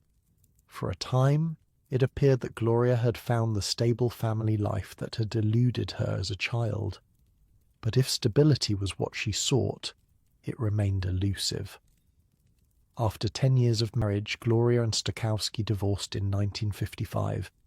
A year later, she married director Sidney Lumet, marking her 3rd marriage by the age of 32. While Gloria's personal life played out in the society pages, the broader Vanderbilt family fortune continued its gradual decline. The Great Depression and World War II had changed America profoundly, and the old money families no longer held the same position of unquestioned privilege. Income taxes, which barely existed when the Commodore made his fortune, now took a significant bite out of investment returns. Estate taxes chipped away at the capital with each generational transfer, and the railroads, the source of the original Vanderbilt wealth, were facing increasing competition from airplanes and interstate highways. "We're living in a different world, Harold," Vanderbilt, one of the Commodore's grandsons, observes to a cousin at a family gathering in the early 1950s. "The days of building 250-room houses are over." His cousin laughs without humour, and thank God for that. Who can afford to heat them anymore? The massive Vanderbilt mansions that had been built as symbols of the family's wealth were increasingly becoming financial burdens. Fifth Avenue in New York, once lined with Vanderbilt palaces, had been transformed. Most of the grand mansions had been demolished, replaced by commercial buildings or apartment blocks. "Did you see they're tearing down the old Vanderbilt Triple Palace?" one family member asks another in 1947. "Can't say I'm surprised. Who would want to live in a house that size these days? You can't even find staff to maintain them anymore." That was another change. The pool of domestic servants that the Vanderbilts had relied upon to maintain their lavish lifestyles had shrunk dramatically. World War II had opened up new employment opportunities for women and minorities who had previously formed the backbone of household staff. Many preferred factory or office work to domestic service, even if the pay was comparable. The days of having 30 servants for a summer home were over. America was changing, and the Vanderbilts were struggling to change with it. Some branches of the family adapted better than others. Those who had developed business skills or professional careers were doing well enough.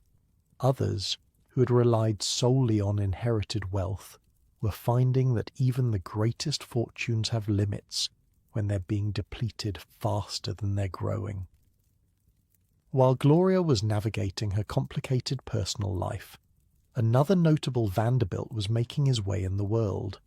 William Kissam Vanderbilt III, known as Willie K. Thruell, grandson of Willie K. Willie K. Threed had inherited his grandfather's love for boats and racing, but not his business acumen. He was passionate about speedboats and fast cars, setting several world speed records in the 1920s and 30s. But in 1944, Willie K. III died in a car accident in South Carolina. He was just 42, continuing the Vanderbilt pattern of men dying relatively young, often in accidents or from health problems exacerbated by hard living. "It's almost like a curse," one family member remarks after Willie's funeral. "The men in this family rarely see old age." "Or maybe it's the pressure of the name," another suggests. "Always trying to live up to the Commodore's legacy." Whatever the reason, the pattern was undeniable. The Commodore had died at 82, but that was an exception. His son William Henry died at 64. Cornelius II died at 55. Alfred died at 37. Reginald at 45. George at 51. Willie K. III at 42. The Vanderbilt men seemed to burn out quickly, despite, or perhaps because of, their wealth and privilege. Back in Gloria Vanderbilt's world, her marriage to Sidney Lumet lasted only 7 years. They divorced in 1963, and, within months, Gloria married for the 4th time. Her new husband was writer Wyatt Emery Cooper, and this marriage would prove to be different from the others. "He's the first man who sees me for myself," Gloria tells a friend shortly after the wedding. "Not as a Vanderbilt, not as an heiress, not as a trophy, just as Gloria." Cooper was indeed different from her previous husbands. He was younger than Stokowski and Lumet, closer to Gloria's own age.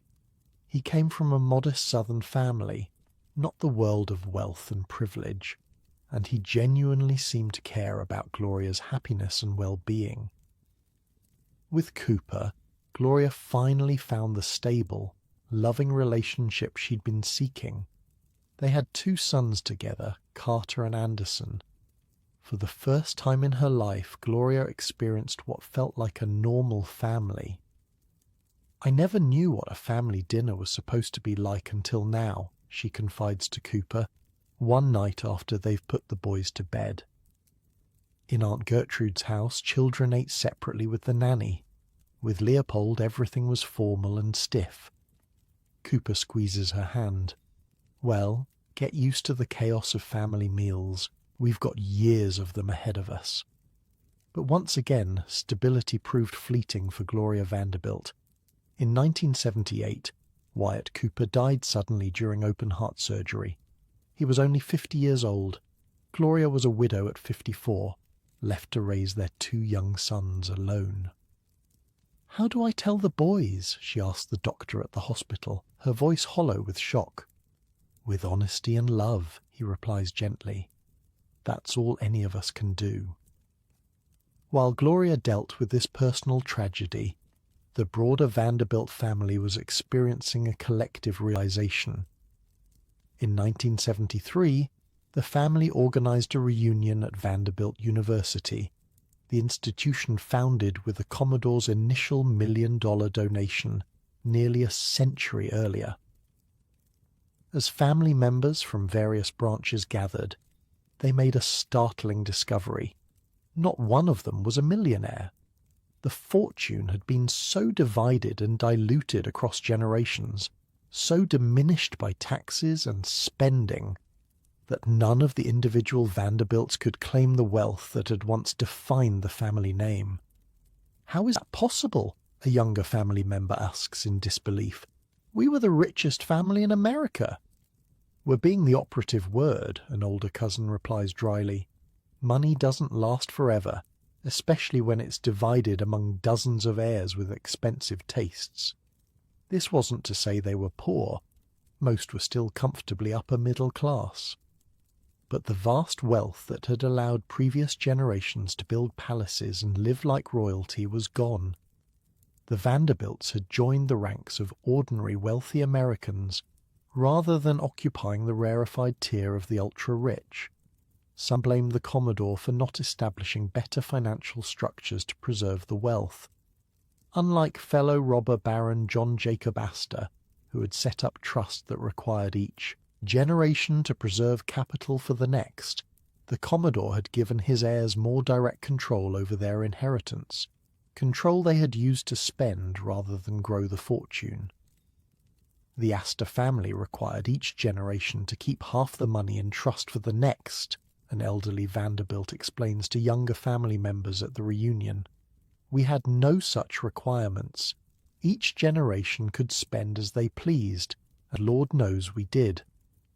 Others pointed to the changing economic landscape of America.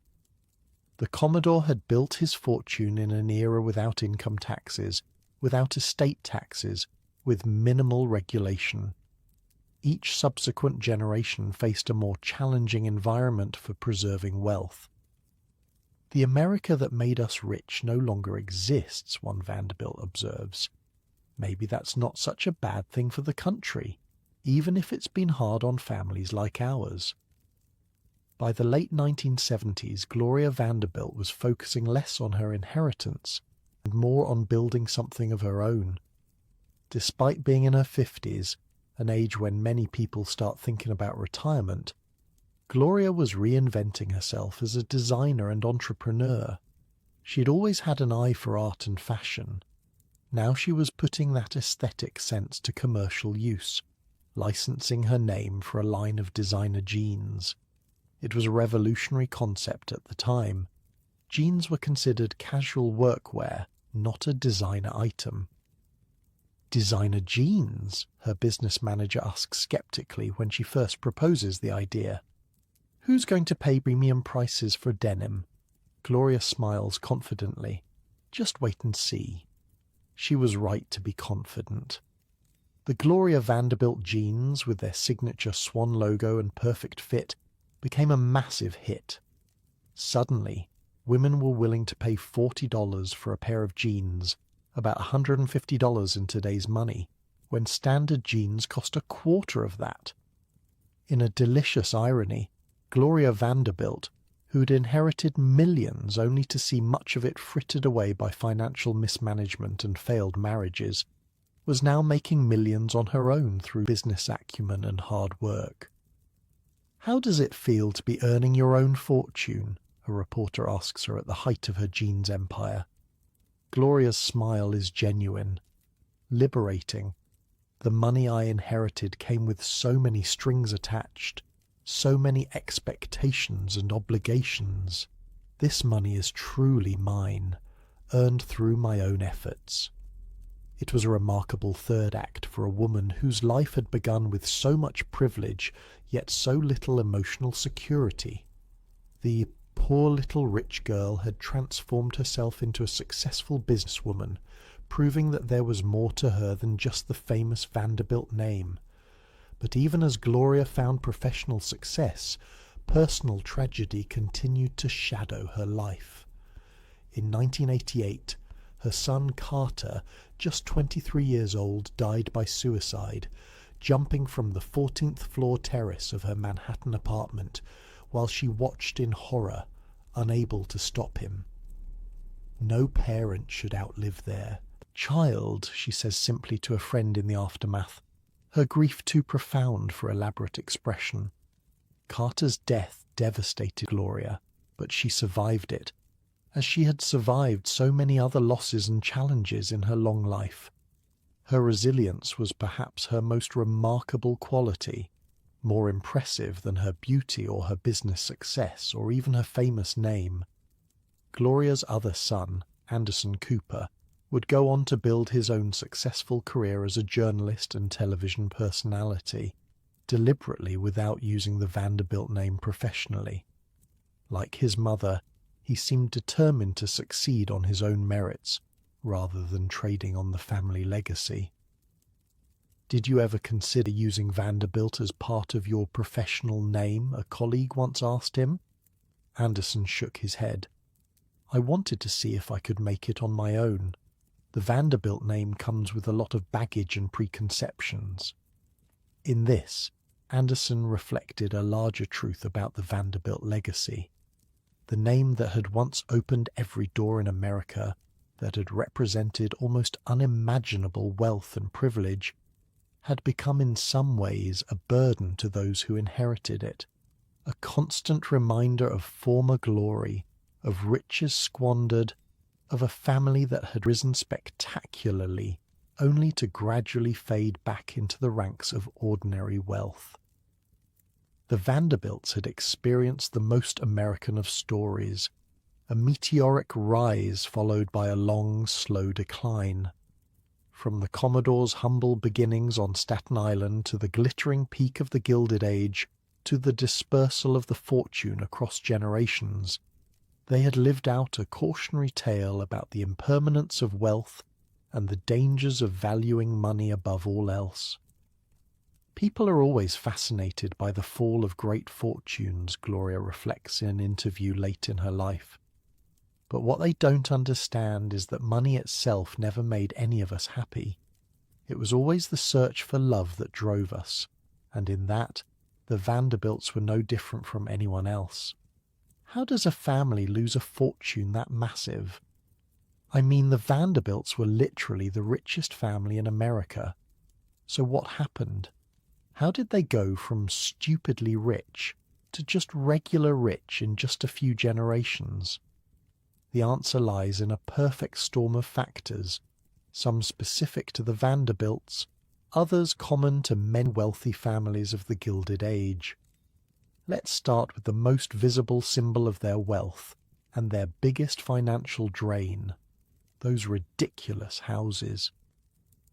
We've already talked about Biltmore and the Breakers, but those were just the tip of the iceberg. At their peak, the Vanderbilts owned dozens of mansions, each one more opulent than the last. Picture this. You're standing on Fifth Avenue in New York in the 1890s.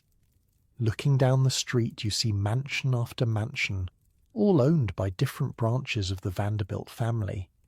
There was the petty chateau, built by William K. Vanderbilt and Alva.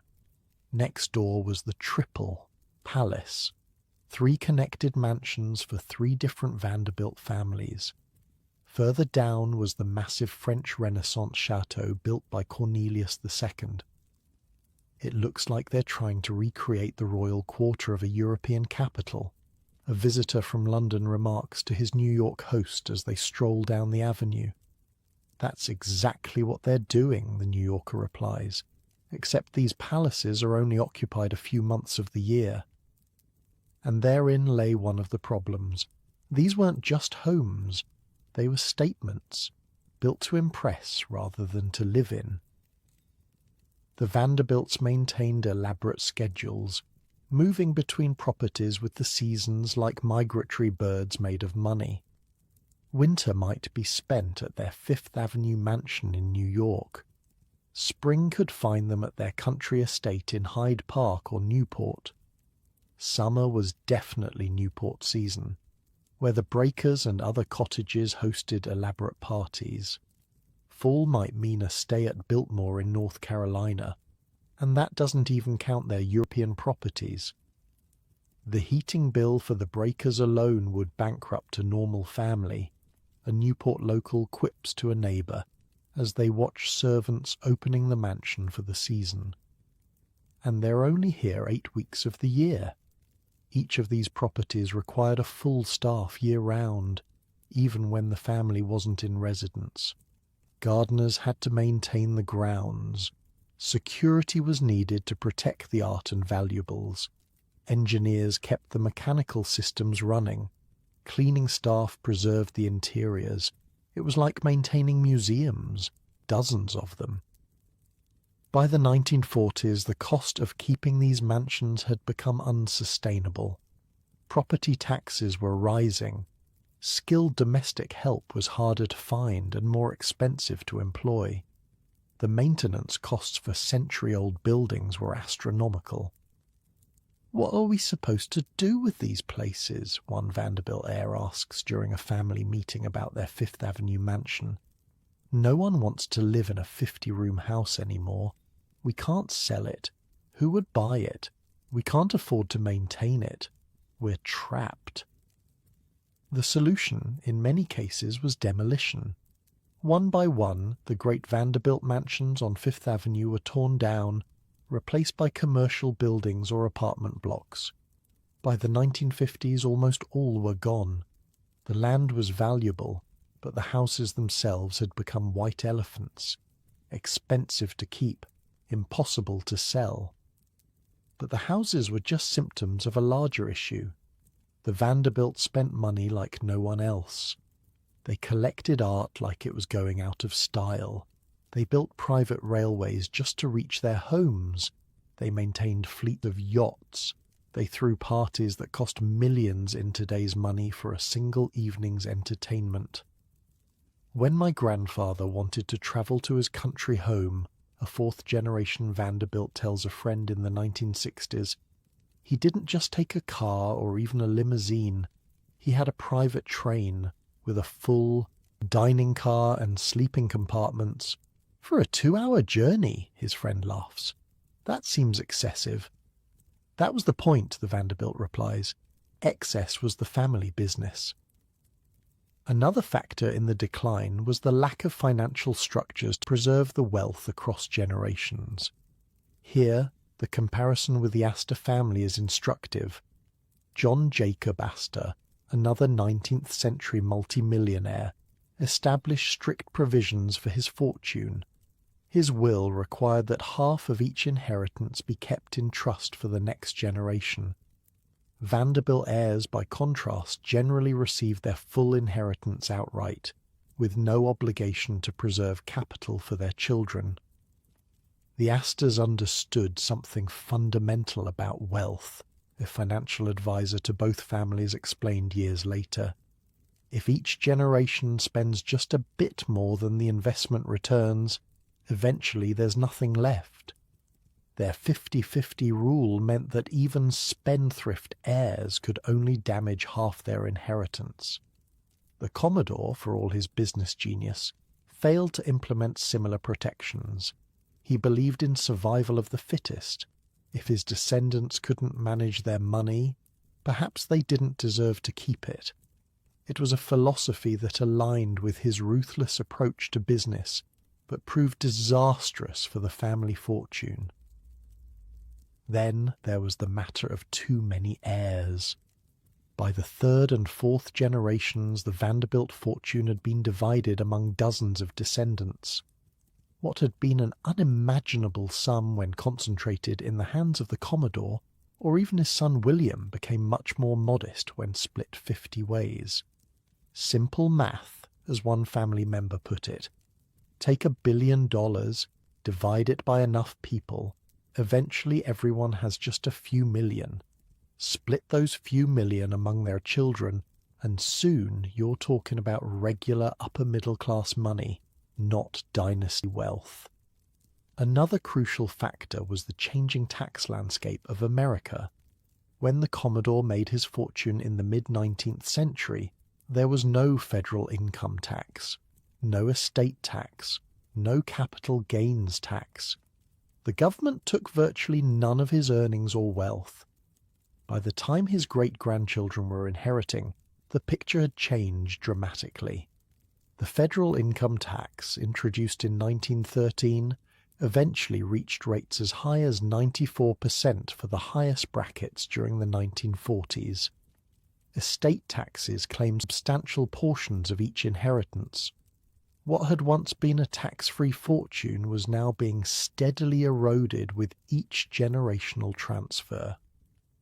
My grandfather used to say that a third of the fortune went to the family, a third went to maintenance and staff, and a third went to the government, a Vanderbilt descendant recalled. By the time it filtered down to my generation, the government's share was much larger and the family's much smaller. The timing of American tax policy changes couldn't have been worse for the Vanderbilts. The heaviest taxation came just as the family was transitioning from wealth creators to wealth inheritors. Had these taxes existed in the Commodore's day, he might have structured things differently. By the time they arrived, it was too late. But perhaps the most fundamental reason for the decline was the shift in values from one generation to the next. The Commodore was ruthless, driven, and focused entirely on business. His son, William Henry, had somewhat softer edges, but was still a gifted businessman who doubled the family fortune. After that, though, the pattern changed.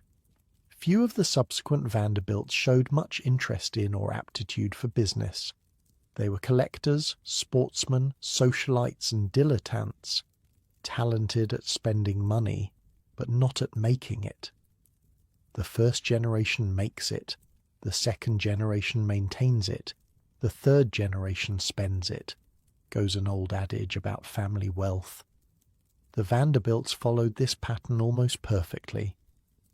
My father always said we were taught how to be rich but never how to make money, a fourth-generation Vanderbilt observed in the 1970s. We learned which fork to use at dinner, but not how to read a balance sheet. We could order in French but couldn't understand a business contract.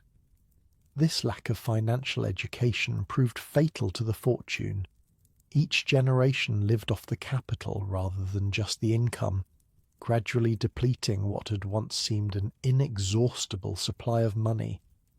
By the 1970s, even the trust funds were running dry.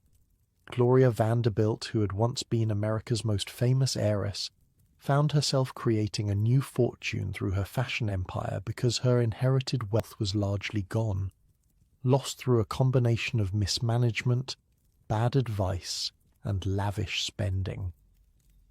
The day I realized I needed to make my own money was terrifying, and then liberating, Gloria told a reporter late in life. Suddenly I wasn't defined by a fortune I'd done nothing to earn. I could create something of my own. Not all the Vanderbilts experienced financial difficulties, of course. Those who developed their own careers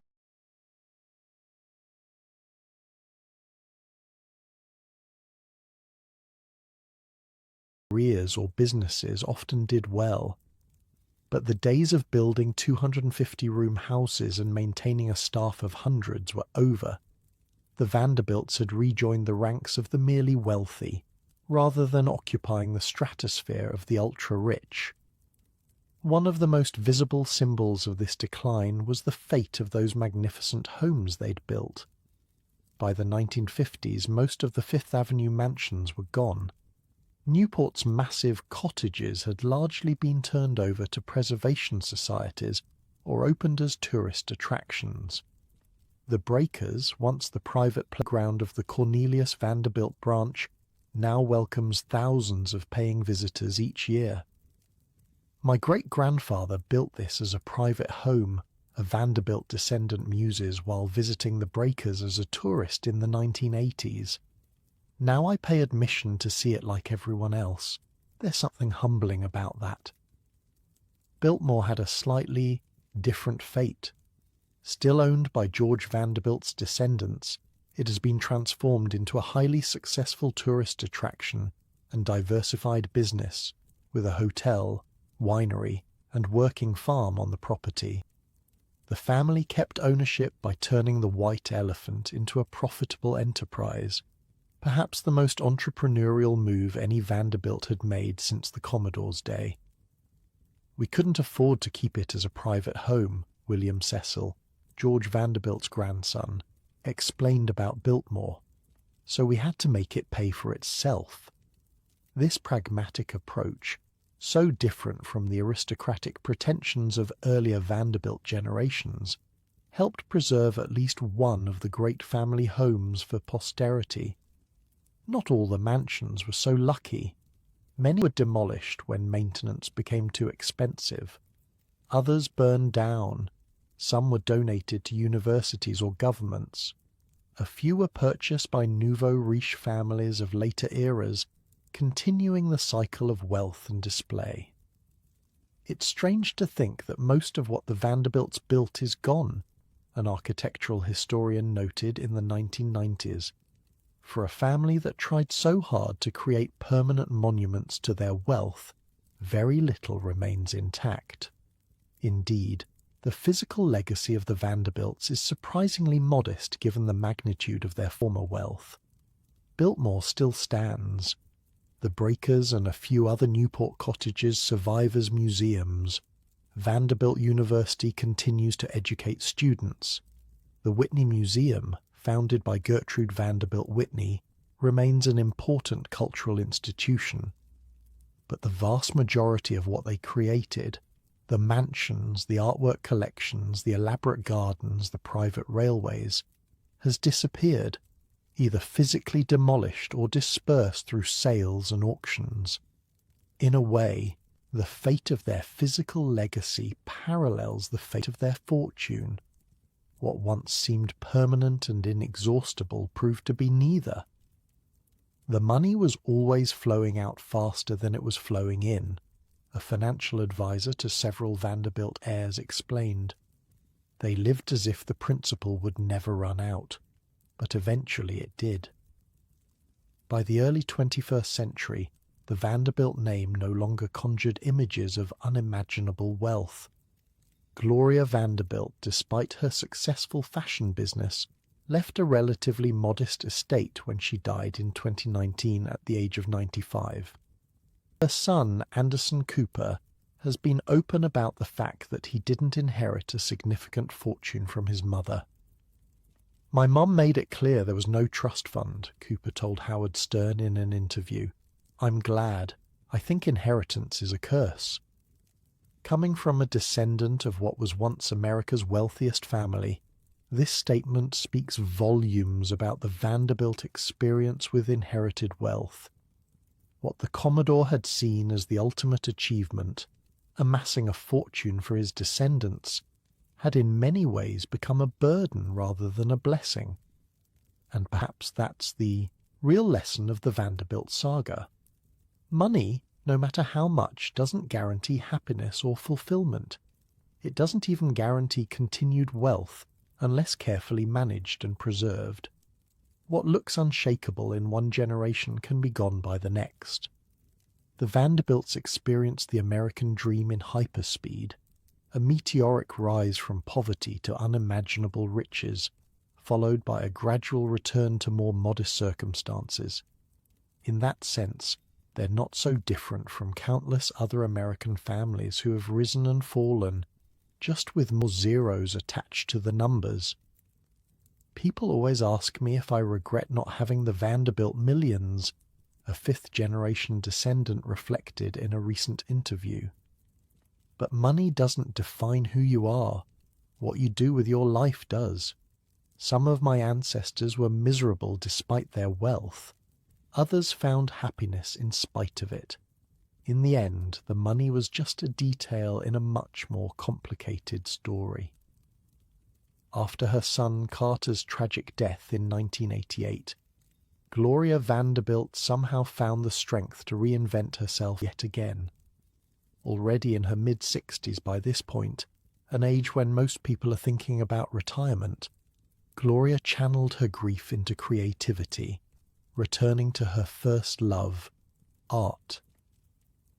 "I've always painted," she tells a visitor to her studio in her Manhattan apartment, surrounded by canvases in various stages of completion. "Even as a little girl, it was my escape from loneliness." Her paintings and collages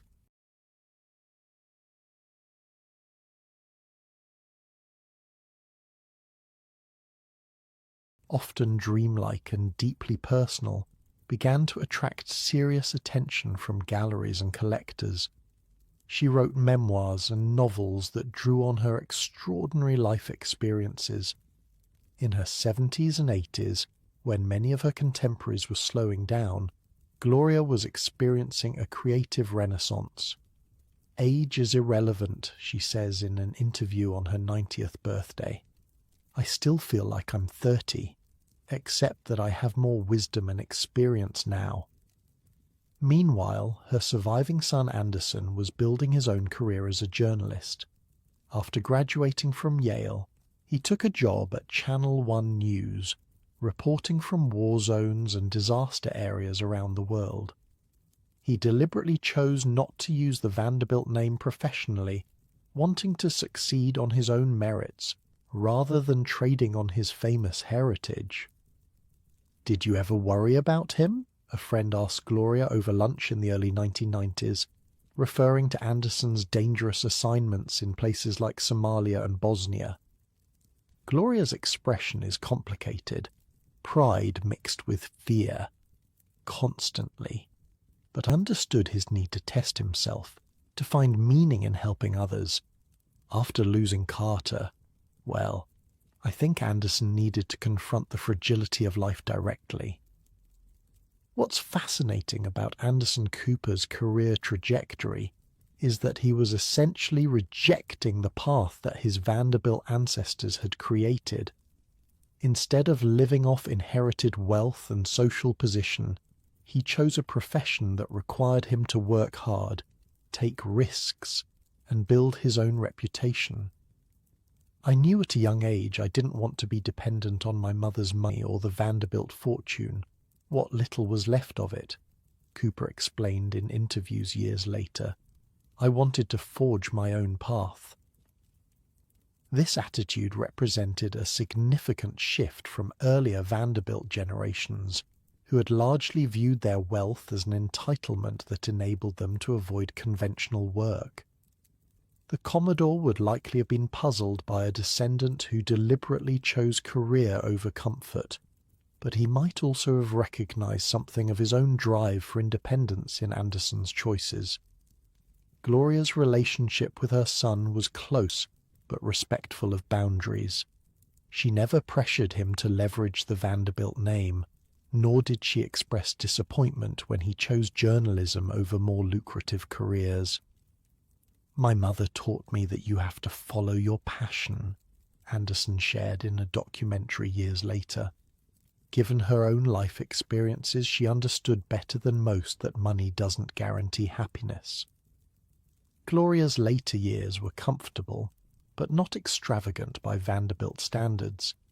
She lived primarily in a Manhattan apartment filled with art and mementos from her remarkable life. She maintained a small staff, nothing like the dozens of servants her ancestors had employed, and focused on her creative work rather than social obligations. "The difference between my life and my great-great-grandfather's is night and day," she observes, to a journalist touring her home. "The Commodore had a mansion with 50 rooms. I have an apartment with 10, and honestly I prefer it this way, less to clean." In her final decades, Gloria became an unlikely social media star, collaborating with Anderson on a book and documentary about their relationship. Instagram users fell in love with this elegant nonagenarian who combined old-world glamour with thoroughly modern candor about life's challenges. "Did you ever imagine you'd be famous on something called Instagram at age 93? A young interviewer asks her. Gloria laughs. "Darling, I never imagined Instagram. When I was young, television was the new technology everyone was talking about, but I've always believed in embracing the new." This adaptability, this willingness to reinvent herself as times changed, was perhaps Gloria's most remarkable quality. From the poor little rich girl of the 1930s to fashion designer in the 1970s, to artist and author in her later years, she refused to be defined by either her family name or her past experiences.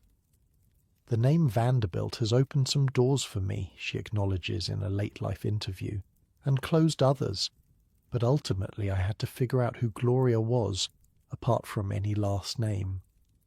When Gloria died in 2019 at the age of 95, she left behind a modest estate by Vanderbilt standards, estimated at around $200 million, much of which went to Anderson. The bulk of her inherited fortune had been lost decades earlier through a combination of mismanagement, poor advice, and excessive spending. What she left was largely the fruit of her own successful fashion and licensing businesses. "My mum made clear to me there was no trust fund," Anderson told Howard Stern. "There's no inheritance. I'm very thankful that my parents and my mum taught me that, and I think it's an initiative to create something on my own." This statement would have been unthinkable for earlier generations of Vanderbilts, for whom inheritance was the central fact of their financial lives. It marks a profound shift in values, from wealth preservation to self-creation, from passive inheritance to active earning. In this way, Anderson Cooper perhaps has more in common with his great-great-great-grandfather, the Commodore, than with the generations in between.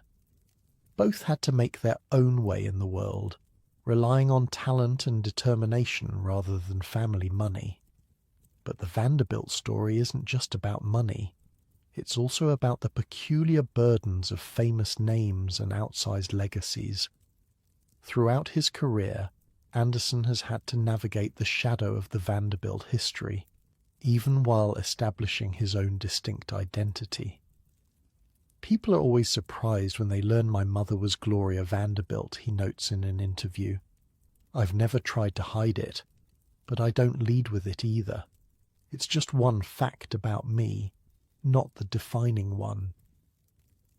This approach, acknowledging the family connection without being limited by it, represents a healthy resolution to the complex psychological legacy of the Vanderbilt name. Unlike some of his ancestors, who seem trapped by their inherited identity, Anderson has found a way to honor his heritage while transcending it. The evolution of the Vanderbilt family across 6 generations offers a fascinating window into American attitudes toward wealth, class, and success. The Commodore, born in 1794, embodied the rough-edged capitalism of the early republic, unregulated, unapologetic, and often brutal in its methods. His son, William Henry, represented the transition to more respectable business practices, though still focused primarily on accumulation. The third generation, the builders of the great mansions, reflected the Gilded Age obsession with European aristocracy and Old World refinement. They used their industrial wealth to mimic the trappings of noble birth, creating a uniquely American version of aristocracy based on dollars rather than titles. The fourth generation, coming of age around the time of World War I, began to shift from wealth accumulation to wealth preservation and social position.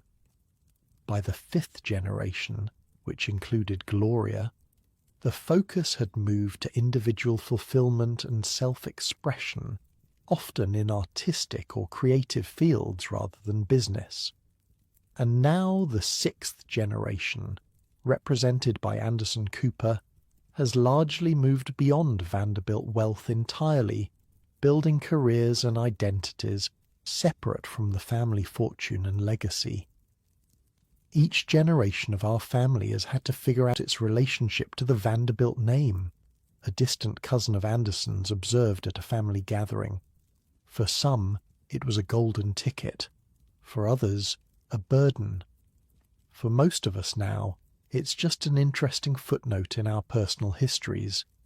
Indeed, many contemporary Vanderbilts live thoroughly normal upper-middle-class lives.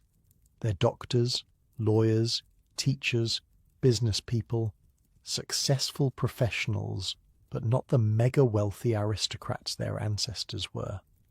Most Americans wouldn't recognize them on the street or connect them to the legendary fortune. This normalization of the Vanderbilt descendants mirrors the broader democratization of American society over the past century. The extreme wealth gap of the Gilded Age, which allowed families like the Vanderbilts to live like European nobility, has somewhat narrowed. The ultra-wealthy still exist, of course, but the style of wealth has changed. My ancestor could build a 250-room house and staff it with 50 servants, because that kind of inequality was accepted then, a current Vanderbilt descendant reflects. Today's billionaires might have multiple homes, but nothing approaching that scale. It would seem obscene now in a way it didn't then. The change in how wealth is displayed reflects evolving social values. While the Gilded Age celebrated conspicuous consumption, today's ultra-wealthy often emphasize philanthropy and social responsibility, at least publicly. The Vanderbilt mansions were built to impress. Modern billionaires more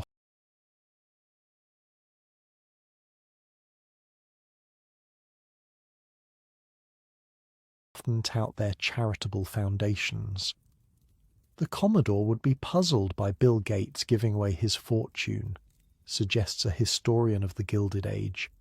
Not because the Commodore was uncharitable, he did establish Vanderbilt University after all, but because the scale and philosophy of modern philanthropy would seem alien to him.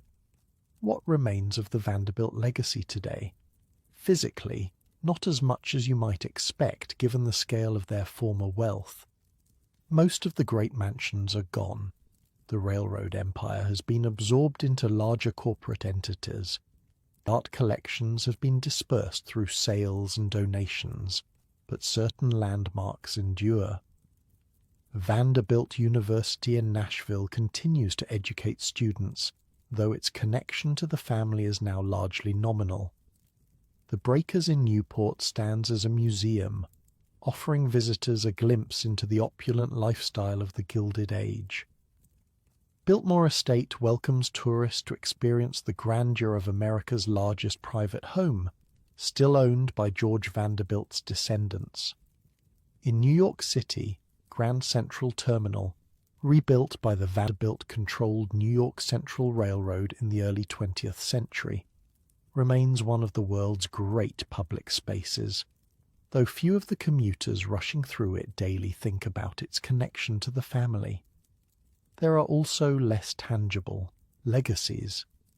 The Vanderbilt saga has become part of American mythology, a cautionary tale about the impermanence of fortune, a rags to riches to rags narrative that resonates with national beliefs about wealth and opportunity.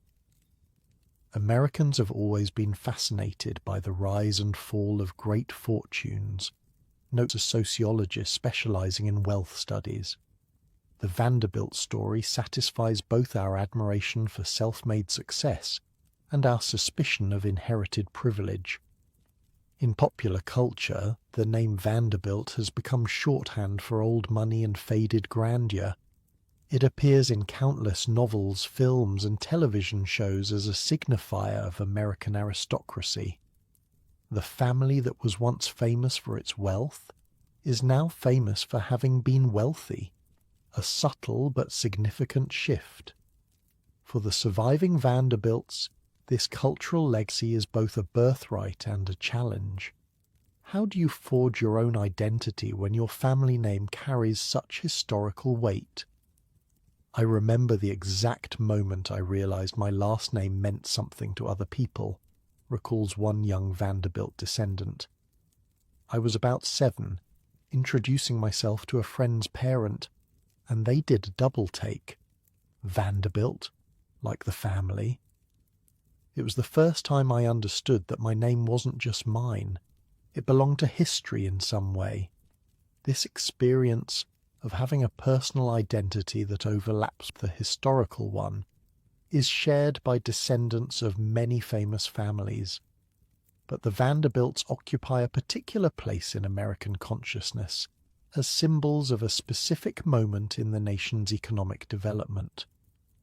The Vanderbilt story resonates because it's ultimately about the American relationship with money, suggests a cultural historian.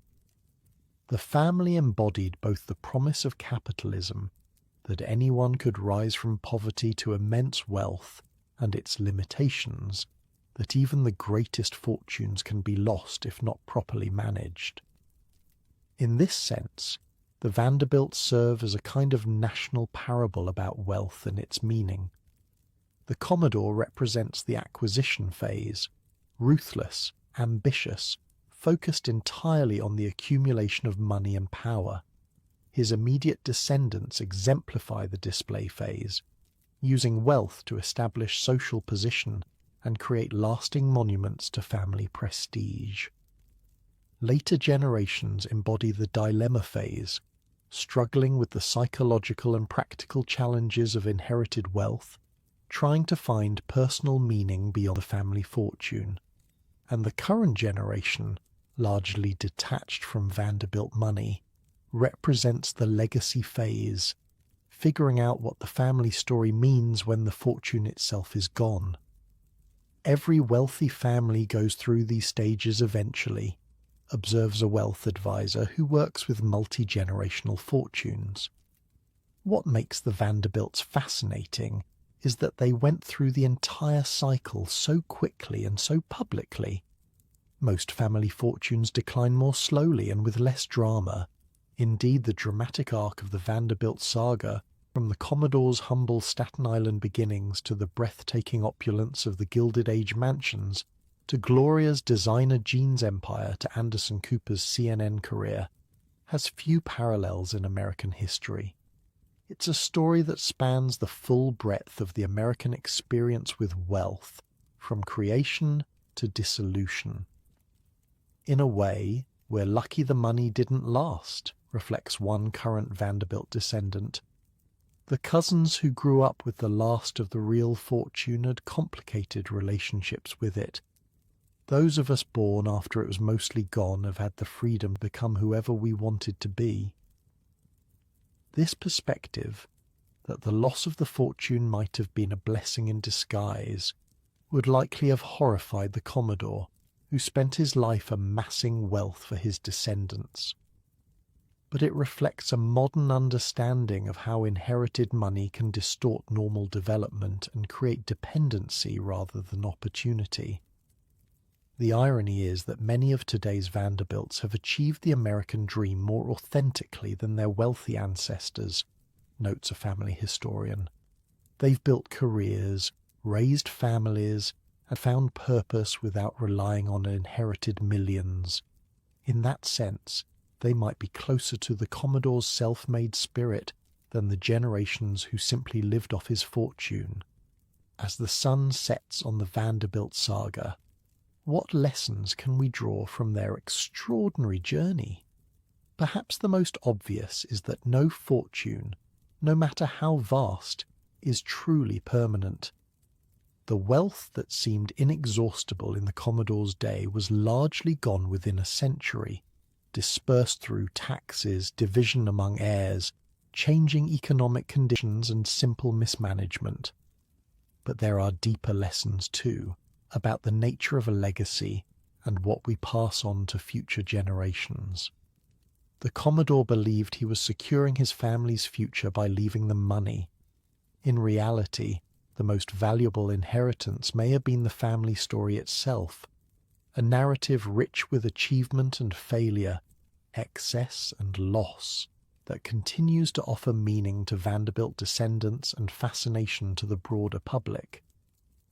Being a Vanderbilt today means being the custodian of a story, says a young family member. The money is gone, the mansions mostly demolished or turned into museums. What remains is this incredible American tale that happens to be our family history. That's a different kind of inheritance, but a meaningful one. As our journey through the Vanderbilt saga draws to a close, let's return to where it all began, Staten Island. That's where Jan Ertzen first stepped off the boat from the Netherlands in 1650, and where the Commodore was born a century and a half later. It's also where many Vanderbilts now rest for eternity, in a family cemetery and mausoleum that stands as one of the few remaining physical connections to their legacy. The Vanderbilt Family Cemetery and Mausoleum sits quietly on Staten Island, far from the glamour of Fifth Avenue or Newport. It's a beautiful but relatively modest structure designed by Richard Morris Hunt, the same architect who created so many of the family's grand homes. The mausoleum took inspiration from a Romanesque abbey in France. Even in death, the Vanderbilts look to European models for their aesthetic. If you visit today, you'll find a peaceful place where generations of Vanderbilts are interred. The Commodore is there, alongside many of his descendants. The mausoleum remains a New York City landmark, one of the few tangible reminders of the family's once overwhelming presence in American life.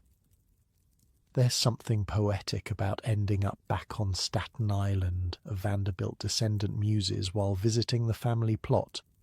The Commodore left here to conquer Manhattan and the business world. Now they've all returned. Indeed, there's a circular quality to the Vanderbilt story, a rise from humble beginnings on Staten Island, followed by a meteoric ascent to the heights of wealth and social power, and then a gradual return to more modest circumstances. The wheel of fortune, turning full circle over 6 generations. What would the Commodore think if he could see his descendants today?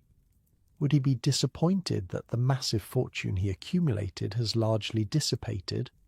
Or would he recognize in some of them, particularly those who have built their own careers rather than living off inheritance, something of his own self-made spirit? I think he'd be horrified by the mansions, suggests one family historian.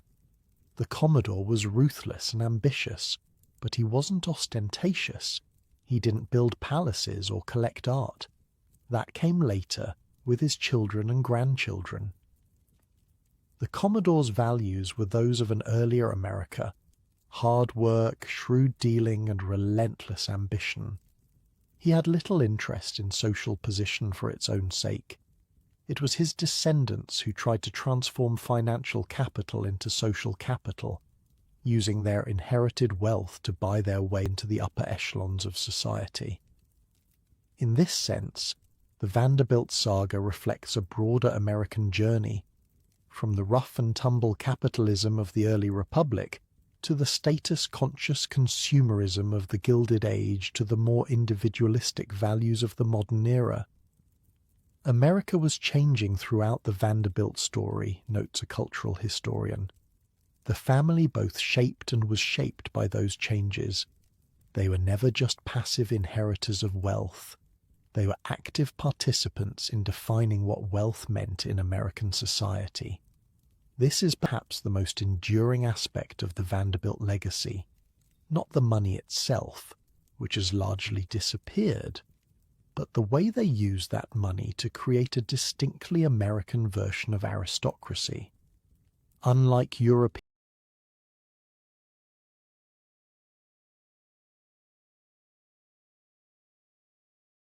nobles, who derived status from bloodlines and royal favor, the Vanderbilts represented a new kind of elite based on financial achievement rather than birth.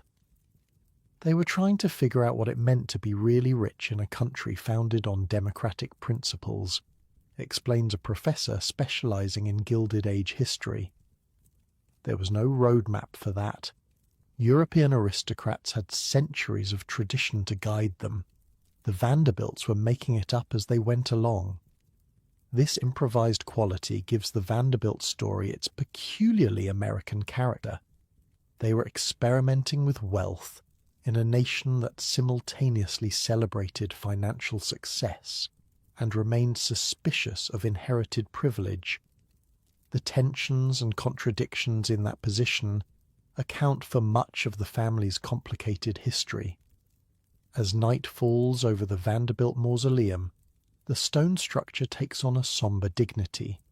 It's built to last centuries, unlike the fortune that paid for it.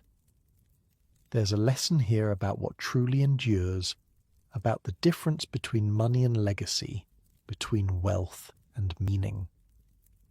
The current generation of Vanderbilts has had to grapple with these distinctions in their own lives.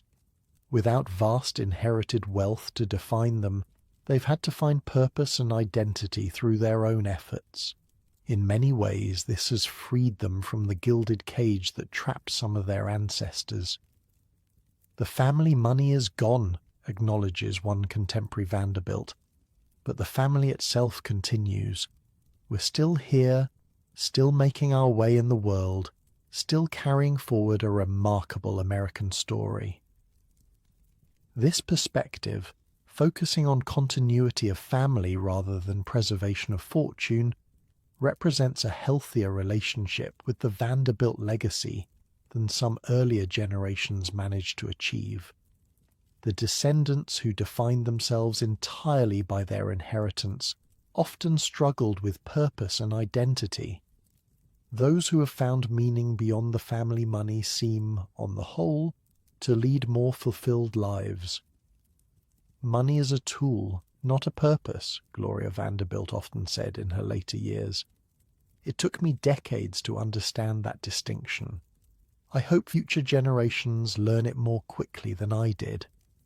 This wisdom, hard-won through Gloria's experiences of both wealth and its loss, offers a valuable lens through which to view the entire Vanderbilt saga. The family story is not simply one of financial rise and fall, but of human beings trying to find meaning and purpose within the particular circumstances of their lives.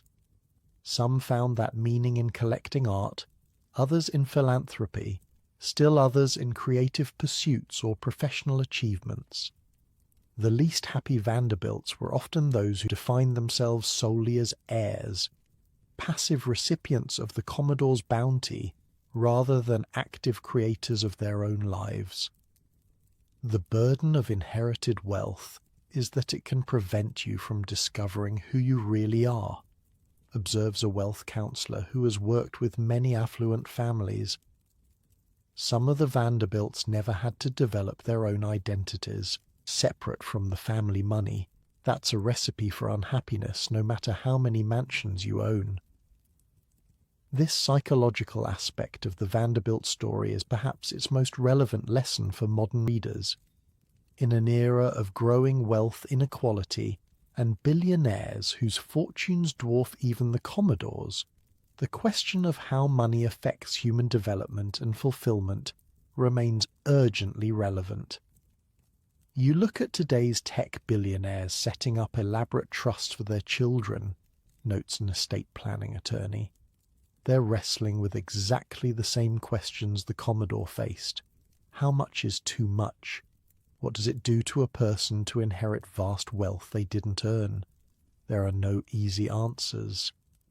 Indeed, many of today's ultra-wealthy cite the Vanderbilts as a cautionary tale, an example of how quickly a great fortune can disappear if not properly structured and managed. Warren Buffett, explaining his decision to give away most of his wealth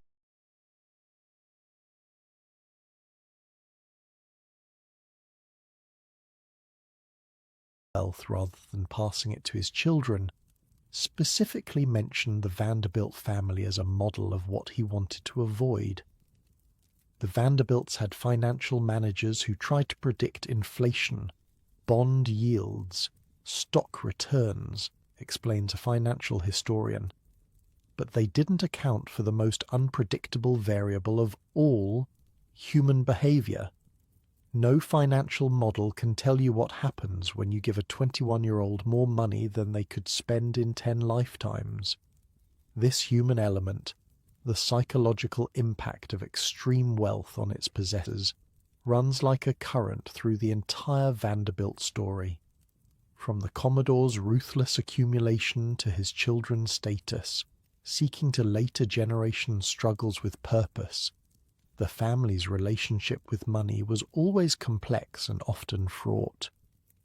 We think having unlimited money would solve all our problems, reflects a therapist who works with wealthy clients. The Vanderbilt story shows us that it often creates a whole new set of challenges. Extreme wealth doesn't exempt you from the basic human need to find meaning and purpose. If anything, it can make that search more complicated. As the moon rises over the Vanderbilt mausoleum, casting long shadows across the gravestones, there's a quiet reminder that wealth, in the end, is temporary. Even the greatest fortune in American history couldn't prevent the Commodore and his descendants from sharing the same fate that awaits us all. Death is the great equalizer, a cemetery caretaker once told me during a visit to the Vanderbilt plot. Rich or poor, famous or unknown, we all end up in the same sized box.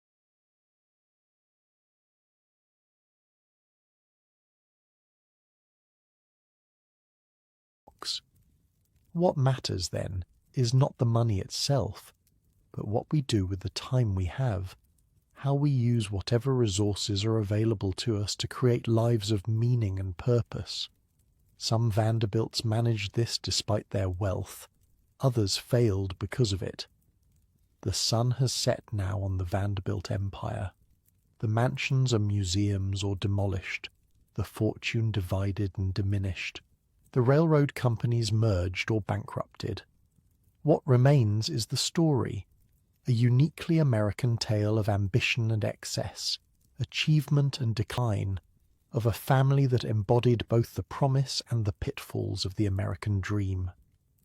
I feel a connection to my ancestors, says a young Vanderbilt descendant visiting the family mausoleum for the first time, not because of their money, which is long gone, but because their experiences, their struggles and triumphs, their mistakes and achievements shaped the world I was born into. This sense of connection, of being part of a continuing human story that extends backward into the past and forward into the future, is perhaps the most valuable inheritance any family can pass down. The Vanderbilts, for all their wealth and all their losses, remain alive in the DNA of their descendants and in the collective memory of American culture. As we drift towards sleep, let's reflect on what the Vanderbilt saga can teach us about our own lives. Few of us will ever possess even a fraction of their wealth, but all of us face similar fundamental questions. What gives our lives meaning? How do we define success? What legacy do we hope to leave for those who come after us? The Vanderbilts, for all their privilege, struggled with these same questions. Money gave them extraordinary opportunities but didn't exempt them from the basic human search for purpose and connection. Their story reminds us that true wealth lies not in what we possess, but in what possesses us, the passions, relationships, and values that give our lives meaning. In Staten Island, the Vanderbilt Mausoleum stands silent under the stars, a monument not just to a family but to the transience of material success. The fortune that built it has vanished, but the story endures, a reminder that what we build within ourselves and our relationships may ultimately prove more durable than what we build with stone and money. The richest Vanderbilt and the poorest of their descendants share the same earth now, equal in the democracy of death. But while they lived, each had the same fundamental human opportunity to discover purpose, to create meaning, to find love, to leave some small positive mark on the world they briefly inhabited. As you lie in your comfortable bed, far more comfortable than anything the Commodore knew as a boy on Staten Island, though perhaps less opulent than the silk-sheeted beds of Biltmore, remember